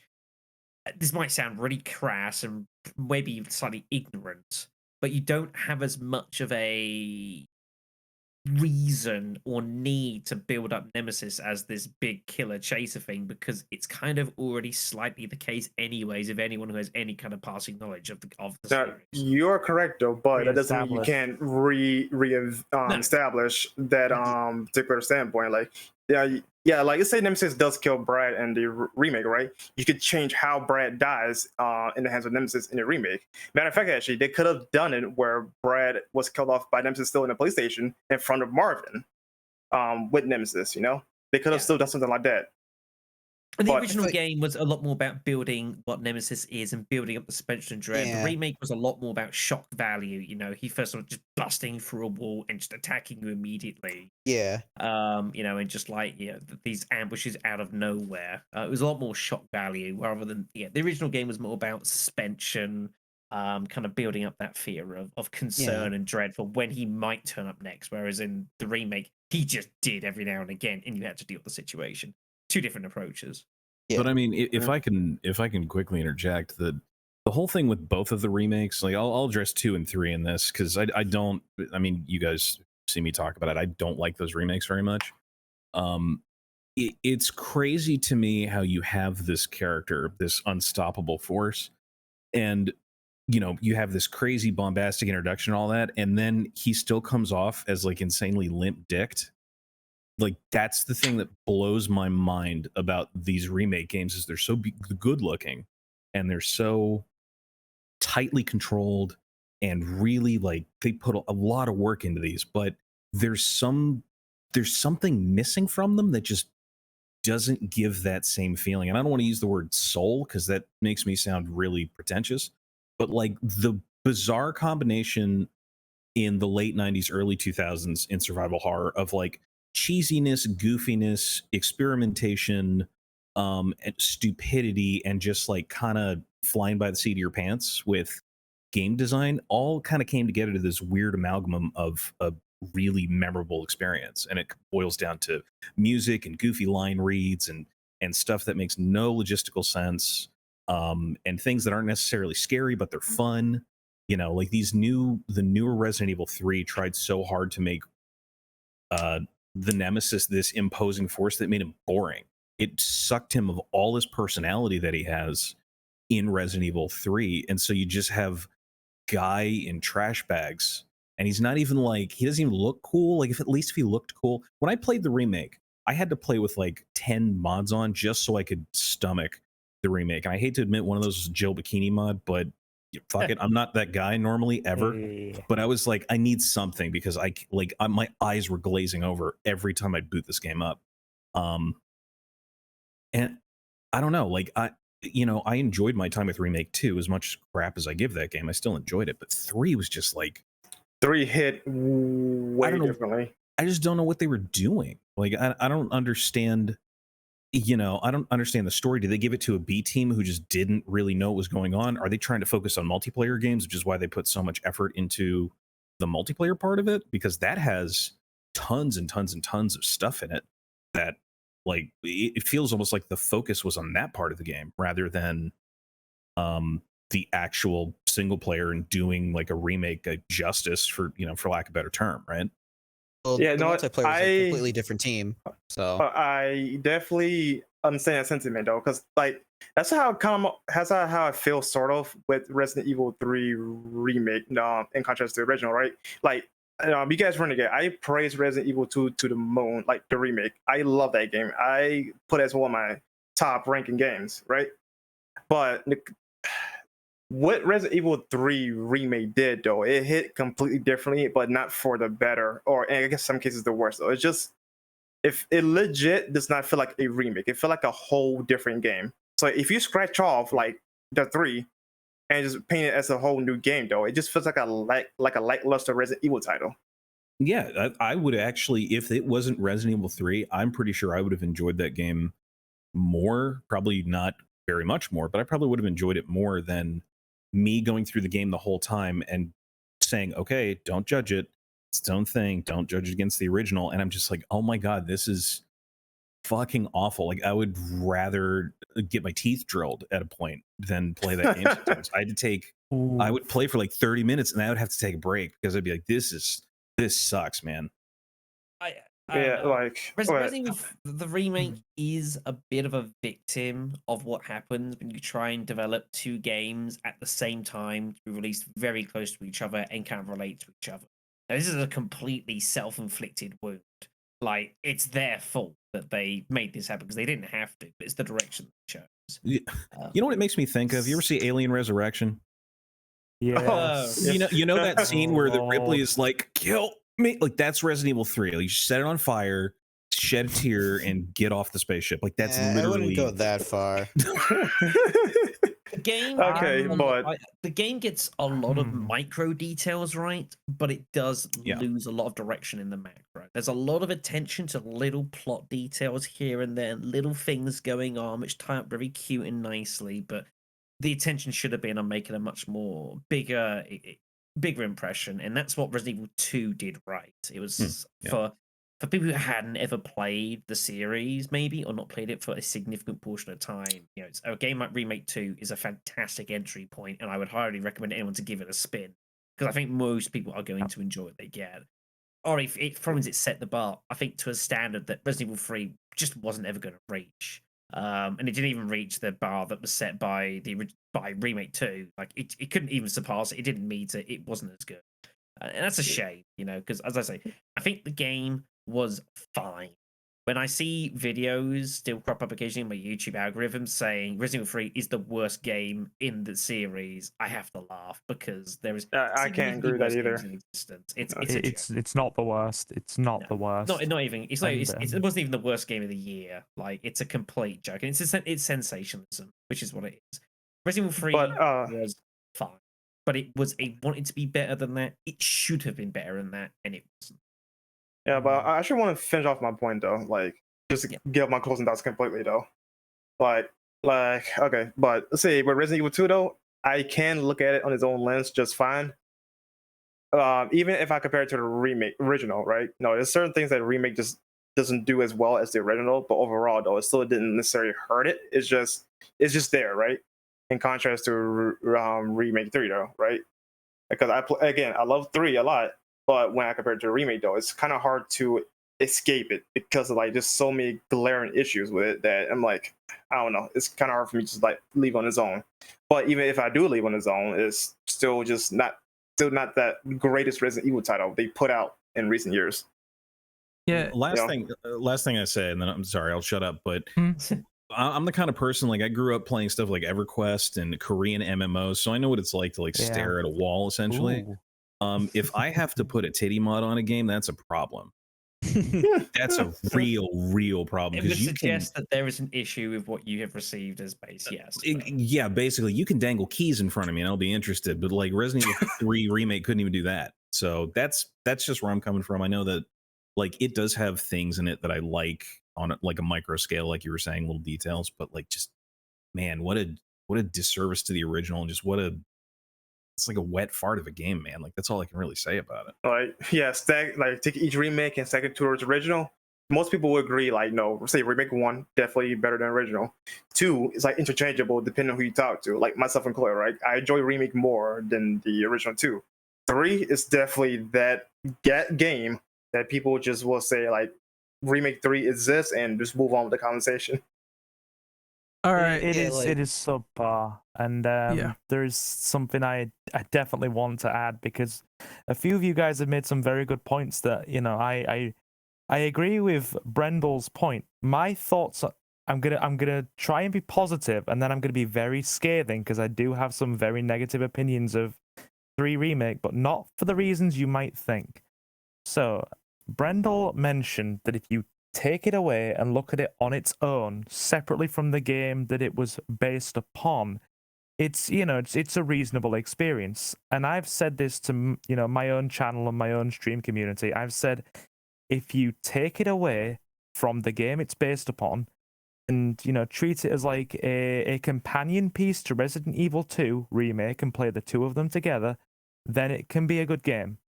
But when you try to compare it faithfully to what it's based on, it falls woefully short.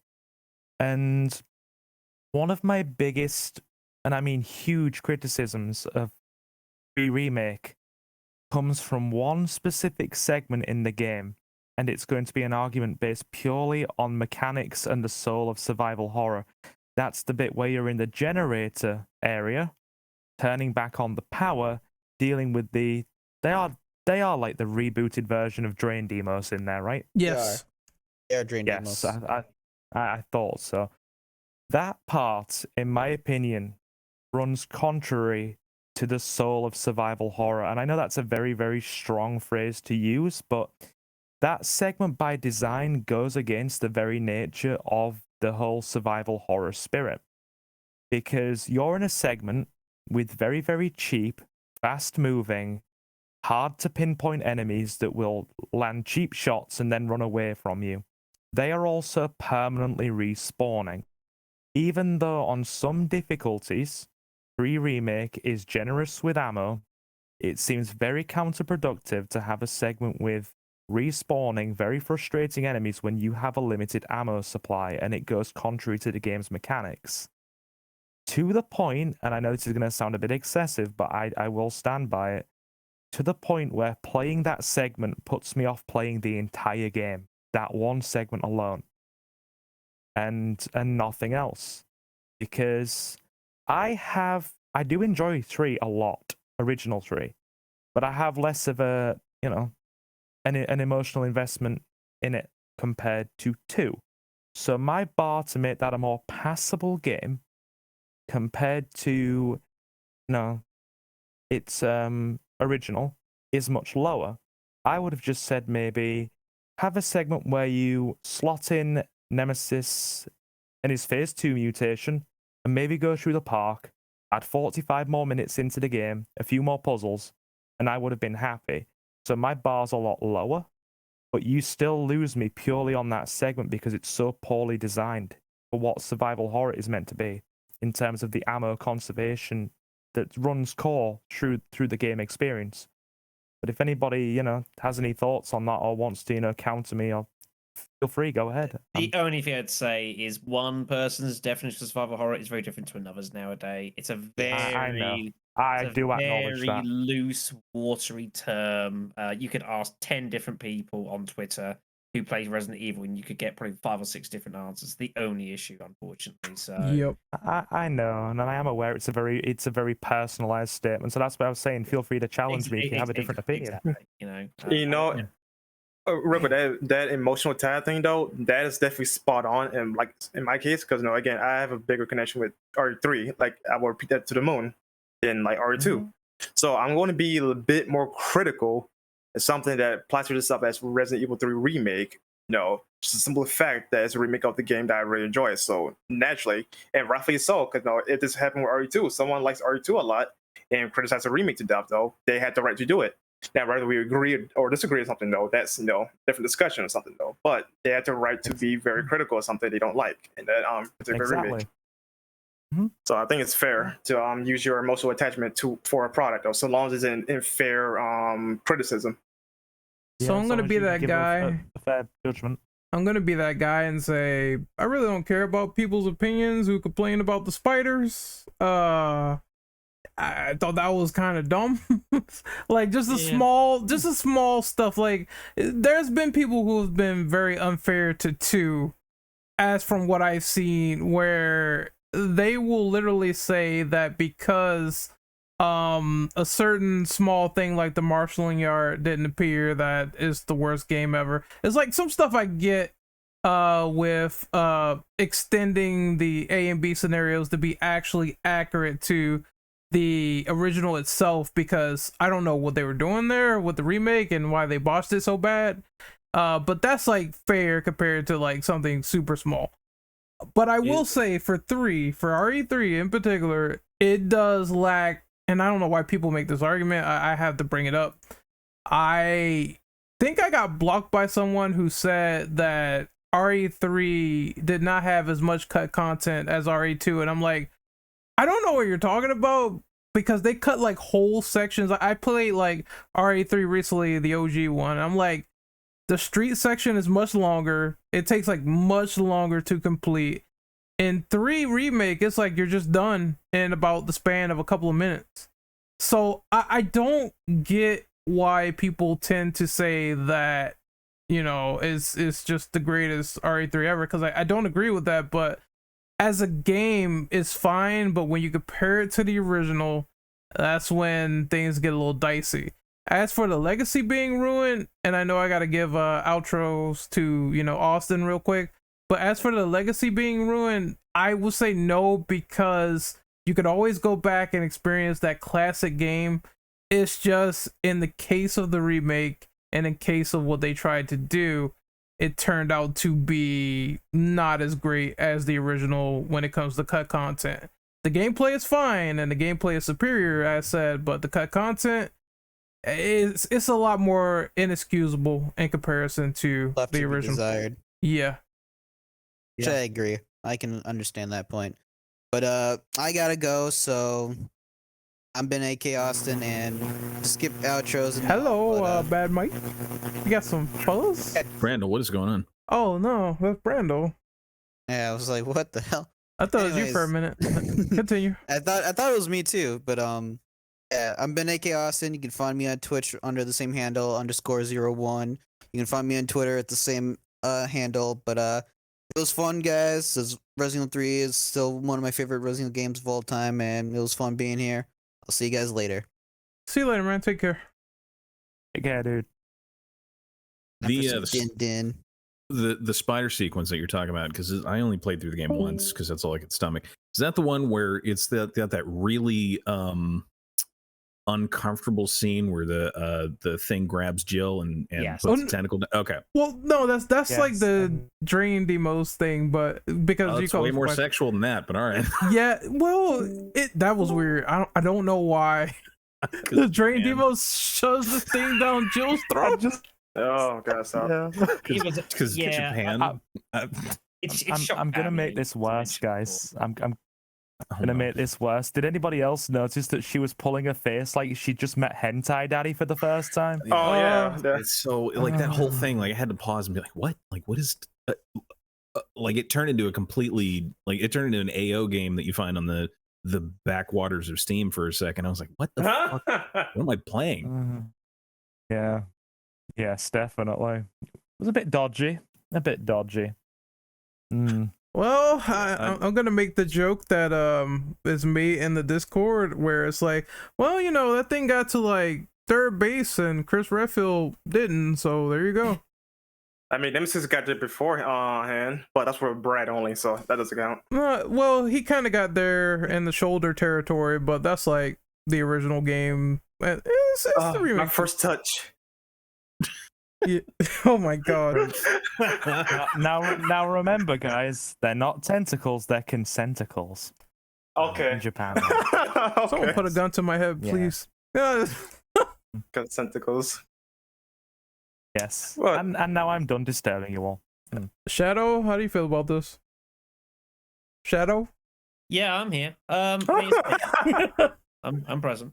No, I mean that's why I threw the question in. I was always say I always makes me sad to have seen Remake 3 get as much stick as it did. I think some of it was not particularly deserved or kind of a bit loose. Like, I've talked about this on many podcasts. There were some easy sticks to beat, and for like a few weeks, it was the cool thing to do to like hate on this game, even though it was still, to me, I think it was for the general person playing video games. I think the game was still very, very playable. Now, again, I'm gonna be honest though. Like, I don't blame people for going on full reactionary though, because I don't necessarily feel bad for the game, given how the way it turned out though. But I will defend it when it needs to be defended on. The Some gameplay aspects it does do definitely. well. Look, like Yeah. that DOS system is fire. It is way better than the original. I understand that like we have to give credit where credit is due. It's the first time Capcom was doing something like that, but if we retroactively go back, then we have to say that it had problems compared to how it is in Remake 3, where it's like it functions much better. It's a competent system. I don't see why people are like they can't be nuanced about it, you know? Yeah. And the only thing and the one thing I give the game is that it does try to address some of the kind of plot holes that were in Remake 3, like, Carlos goes to Raccoon Hospital, and it just so happens that they have the ability to make a T vaccine there. I didn't find that unrealistic though, because again, the whole area is like under Umbrella's control. So, realistically speaking, though, if they have a freaking pharmaceutical company, though, I wouldn't put it past them to have a hospital under their control. But if they had the ability to make the T vaccine as pretty easy as it was, why didn't they? Right? I can understand why Umbrella maybe didn't want people making them.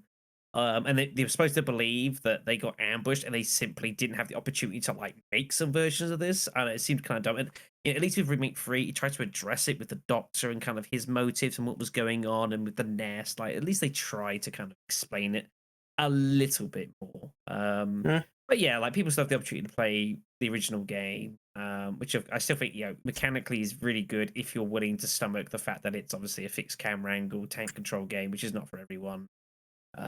But it's not for everyone, or you're not willing to learn. That's a big difference. I'm agreeing with Randall here. It goes back to I'm my agreeing with Randall. goes back to my argument of get good fucker. Wow. I mean, yeah, seriously. Seriously, though, it's like I understand not liking the style, but is it not liking it because it's just not for you, or you're just not willing to try it out or learn how to get around it? Because it's a big difference, But still. But yeah, I mean, like, in a way, because of how Remake 3 went on, it probably made people hold the original Nemesis game on probably a higher pedestal than they had originally, even though they may not have played it for a decade. But that's nostalgia for you. That's kind of how it works. So that's why I threw the question in here at the end. I wanted to see what people's thoughts were on it. It's a solid question. It doesn't ruin the legacy though, but it sure definitely brought up the legacy of the original. Because everybody's going back to that one suddenly.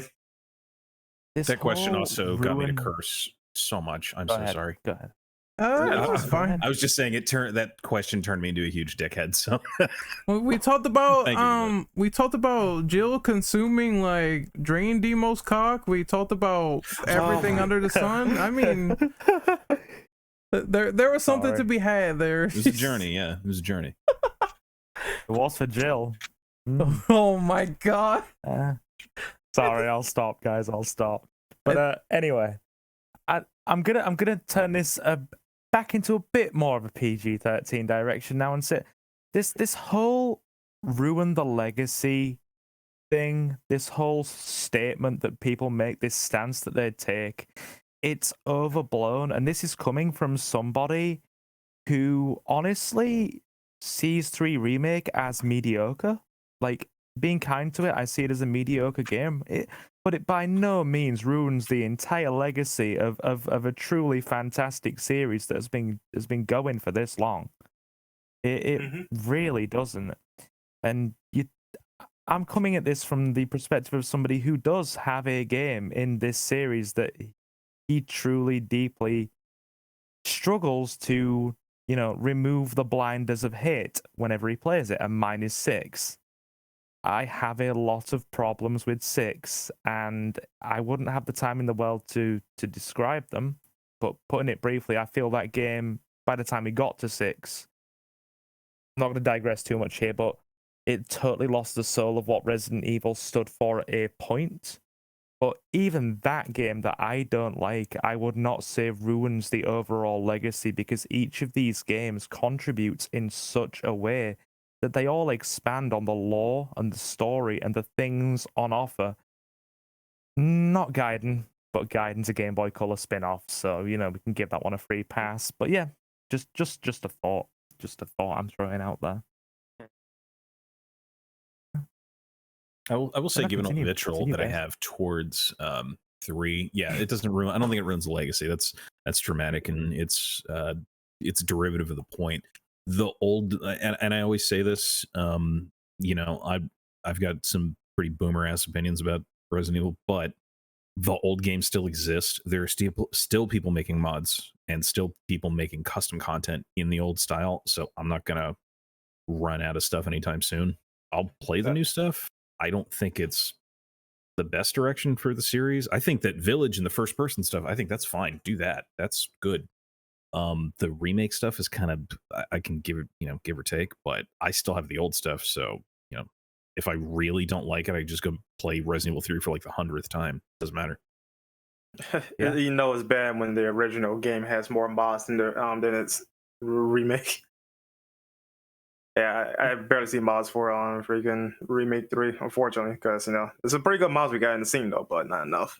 No, you'll see mods. Did you just guys see the awesome mod they made for 2, where you basically playing as Kevin Ryman from Outbreak before the storm? Oh, It's not I out see yet. that. Before during the storm, it's not out yet. It's been delayed a bit. I think it's due out. They're looking at early next year. I literally just did the Marvin mod like 2 weeks ago for RE2, which has references to it. But yeah, it was meant to be out about now, but I don't think it is. The classic mod scene is just amazing. Like, you getting story mods rather than some The big origin titty of mods. Anyone who's listening to this still, like the Origin of Species mod for Resident Evil 2 original. Yeah, one of the that's best mods good. to a game I have ever played in my life. You need to do it. I come at this still from the perspective of somebody who, full disclosure, is a console peasant and can't play the modded content because I just don't have a decent enough computer. And the money I did have spare, I shelled out on a PS5. So, but they're things that when I get the decent enough hardware to do so, I fully intend to check out, because it proves that despite the series being taken in a new direction, there's still so much love for the classic content. And just an aside to that love for classic content, I'm one of those people who would just love to see Outbreak and Outbreak File 2 remastered slightly and put on modern PlayStation consoles with working online. Like, I know I'm in a minority, but I'd love to see that. So, No, I'm with you. Definitely. Yeah, continue, guys. Continue. I'm literally confused by like a woman pulling out liquor from 2 cones in the chat. Like, what is this? What am I missing? Ignore Renegade. He's just being weird. Anyway, I didn't do anything.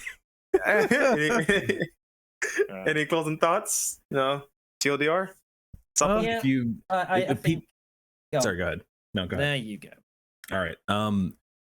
I always encourage, because I know that it as time goes on, the chances of people playing original things less and less. If there's one person that listens to this that goes and plays the original Resident Evil 3 or just the original Resident Evil games, all happy, just do yourself a fucking favor, please. It's such a good experience. It's worth learning how to wrangle with tank controls easily.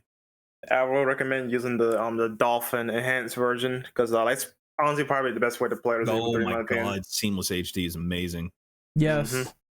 Oh, can I just jerk those guys off for a second? Like, taking the time to upscale AI everything and redo the models and redo the documents, and just the little touch of the computer screens or whatever, just things you see for like 5 seconds in the game, absolutely incredible. Like, on par with Final Fantasy VII Remako, like just way up there, above and beyond. I also like how they up-res the text as well in the environment, so you clearly see like certain words that you couldn't see before on that original PS1 copy. I thought that was like very well done. Mm-hmm. In I saw some of HD that. version, does Carlos get to punch a PC to make it work? Unfortunately, I mean that's only remake 3, but that's still Damn it. entertaining. Damn it! Still The 90s entertaining was when a you see. simple time, everyone. Yeah, still entertaining when you see it, nonetheless. So absurd. Yeah. So I guess we can finally do those outros. Yes, we can. All right. Fuck it, Renegade. You go. I promise I won't forget you. All right, well, I have to, of course, give an outro to Dom since he had to bail out. So you can find Dom at BioDevil_Dom on Twitter. As for me, you can find me on Twitter at RenOperative_. You can find me on YouTube at Renegade Operative. And yeah, I will be trying to upload this podcast and also do a couple of things since there's some upcoming events that I need to talk about. All right. Black Shadow. Yeah. Outro. You can find me over on YouTube at BlackShadow993. Also currently on Twitch at Black_Shadow_993. We're in the midst of Resident Evil month, so I'm playing Resident Evil 5 Professional with an unupgraded M92F with a colleague. We've got our last stream of that hopefully tomorrow night, being Saturday. The Resident Evil Outbreak raffle is continuing on with double stips on the Sundays, and yeah, Wednesdays is like moderate runs. Currently running through the overhaul mod for Resident Evil 3, which is the sequel to the Resident Evil 2 Origin of Species. Possibly one of the toughest Resident Evil mods I've ever played in my life. It's brutal, but hey, it's been enjoyable. All right. Divig, our favorite residential boomer. Yep. I'm mostly on the Discord. My Twitter's full of horrible shit, so I'm not gonna ask people to take a look at it because half the time when things pop up and I realize that the rest of you follow me, I go, "Oh my god!" So, yeah. All right. Silver Crystal. I try yourself. Alrighty. Okay. You can find me over on YouTube at Silver Gaming Network and over on Twitter on SilverGaming01. Right now, we are currently streaming lots of survival horror, various Resident Evil games, 4, just done 5, 1 remake, also some classic PlayStation 1 games, and new Tormented Souls. Hey, Very good game. That's cool. So yeah, if you're going to swing by for anything, please consider swinging by for Tormented Souls and give some classic survival horror some love. You know, thanks for having me on again. See you again, guys. Hey. And last but not least, you can find this pursuer on Twitter at Immortal Brandle. Find me on Twitter at Sarah Brandle. Everywhere else, well, my home got nuked in Raccoon, so unfortunately I can't, say much there. So Living out of a trailer. Yep. Bad time. Just cooking hot dogs on the barrel fire. It's rough, man. Umbrella Wonder, it's rough. The dream. You'll be selling himself on the streets soon enough. Before we wrap up, just one more final preliminary question here. Extra question. Let's go. Yeah. How'd you guys? I know it's weird, but how'd you guys feel about like Raccoon City being blown up? Oh, it was fucking awesome, man. Like, bodies went flying everywhere. People turned to ash. Like, it was great. I'm amused at how it's been retconned and re-explained about 3 times. I'm a shadow here. It's amusing, but I mean, like, it's the only way the situation could be resolved. Like, it makes sense. It's the most dramatic way to do it as well. Yeah, I think it's fine. I mean, it's not fine. 100,000 people died. That's kind of bad. I mean, look, you cannot pay me. You can't pay me to go inside and clean house. Nuke that shit. Yeah, I mean, Firma Barrack is the only way if this was real, which I know is a bit of a stretch, kids, but if this was real, that would be what would happen. The government would say, right, we're going to create this barrier. Anyone outside this barrier, get the fuck away. We're about to blow this shit up. Yeah. I can't. 28 days. I don't doubt that. Yeah, they did in 28 days, yeah. Yep. Yeah, exactly. That was the intention. So The Sandra Bullock movie or the Oh, 20 no, Days Later? Oh, okay. Yeah, it's that one. I was like 28. Oh, I thought that was about alcoholism. Or there was a nuke in that movie. I should have watched it. Oh my god. the one thing I will give Resident Evil 3 Nemesis, though, it has probably the coolest rendition of the destruction of Raccoon City with the news report at the end. Very, very cool stuff. Yeah. I give them that. And it's also, I was gonna say I find it humorous from a Japanese game, and I think this has happened quite a few times, where they have America nuke itself. I find that infinitely hilarious. When your button is a nuclear option to get rid of infection or dinosaurs or whatever fucking thing is thought up, always hysterical. Like, because it's so over the top. Like, we have to orbital strike our own city to save ourselves. It's like, all right, like you're almost in admiration and awe of the stupidity of the plan. It's fucking great. It shows you how knee deep in shit they are to have to resort to that situation. Yeah, it's great. Yeah. I say let them crash. I just said like orbital bombarding our city. Terra Grigia, anybody? Yeah. oh yeah, no, sure. that was not just a nuke, man. They put the sun on them. Yeah, they It was like a solar cannon, right? Yep. Uh-huh. At least it was cool. I wanted to say that someone said they should have just abandoned Raccoon City and just leave it be, but I'm like, Are you stupid? you guys are What? thinking about like other states, zombies going over there. I mean, this is absurd. Zombies, hunters, the virus has still contaminated the water, spreading everywhere else. Hello? I mean, if anyone wants any example of why this is the worst plan ever originated by anyone ever, just look at the news currently, everyone. Just look at. Yeah. People ain't wearing Shadow's their not wrong. face Not wrong at protection all. and whatnot. No, not again. The needle. So imagine Resident Evil, but in real life, where a virus turns into some freaking biomutant. You bet your ass people ain't gonna listen. Like, no, nuke. The president was talking about nuking a state just the other day. I mean, just to contain it. I get it, man. So Yeah. does that mean that like the toilet paper is gonna like disappear immediately if the T virus happens? Well, I mean, you're gonna need something to cover up those wounds. Well, that's a fair Gonna point. nuke a state. What? Tampons work good for bullet holes. That's not a joke. Actually, he's actually right. Oh, I'm serious. Oh, Yeah, my God. he's actually correct. Wow. I've had a I have medic that no- I worked with plug a bullet hole with a tampon. Yeah, he's Yeah. actually He got in correct trouble about for that. it, but I mean, it worked. All right. Well, when I next get shot by someone in something, I'll look for the nearest female who looks to be having their time of the month and say, "Could I borrow some?" Put a bullet in my brain I'm now. sure she'll be thrilled to assist. Would you be so kind as to give me a Tampax, please? Yeah, I'm sure she'd like that. No.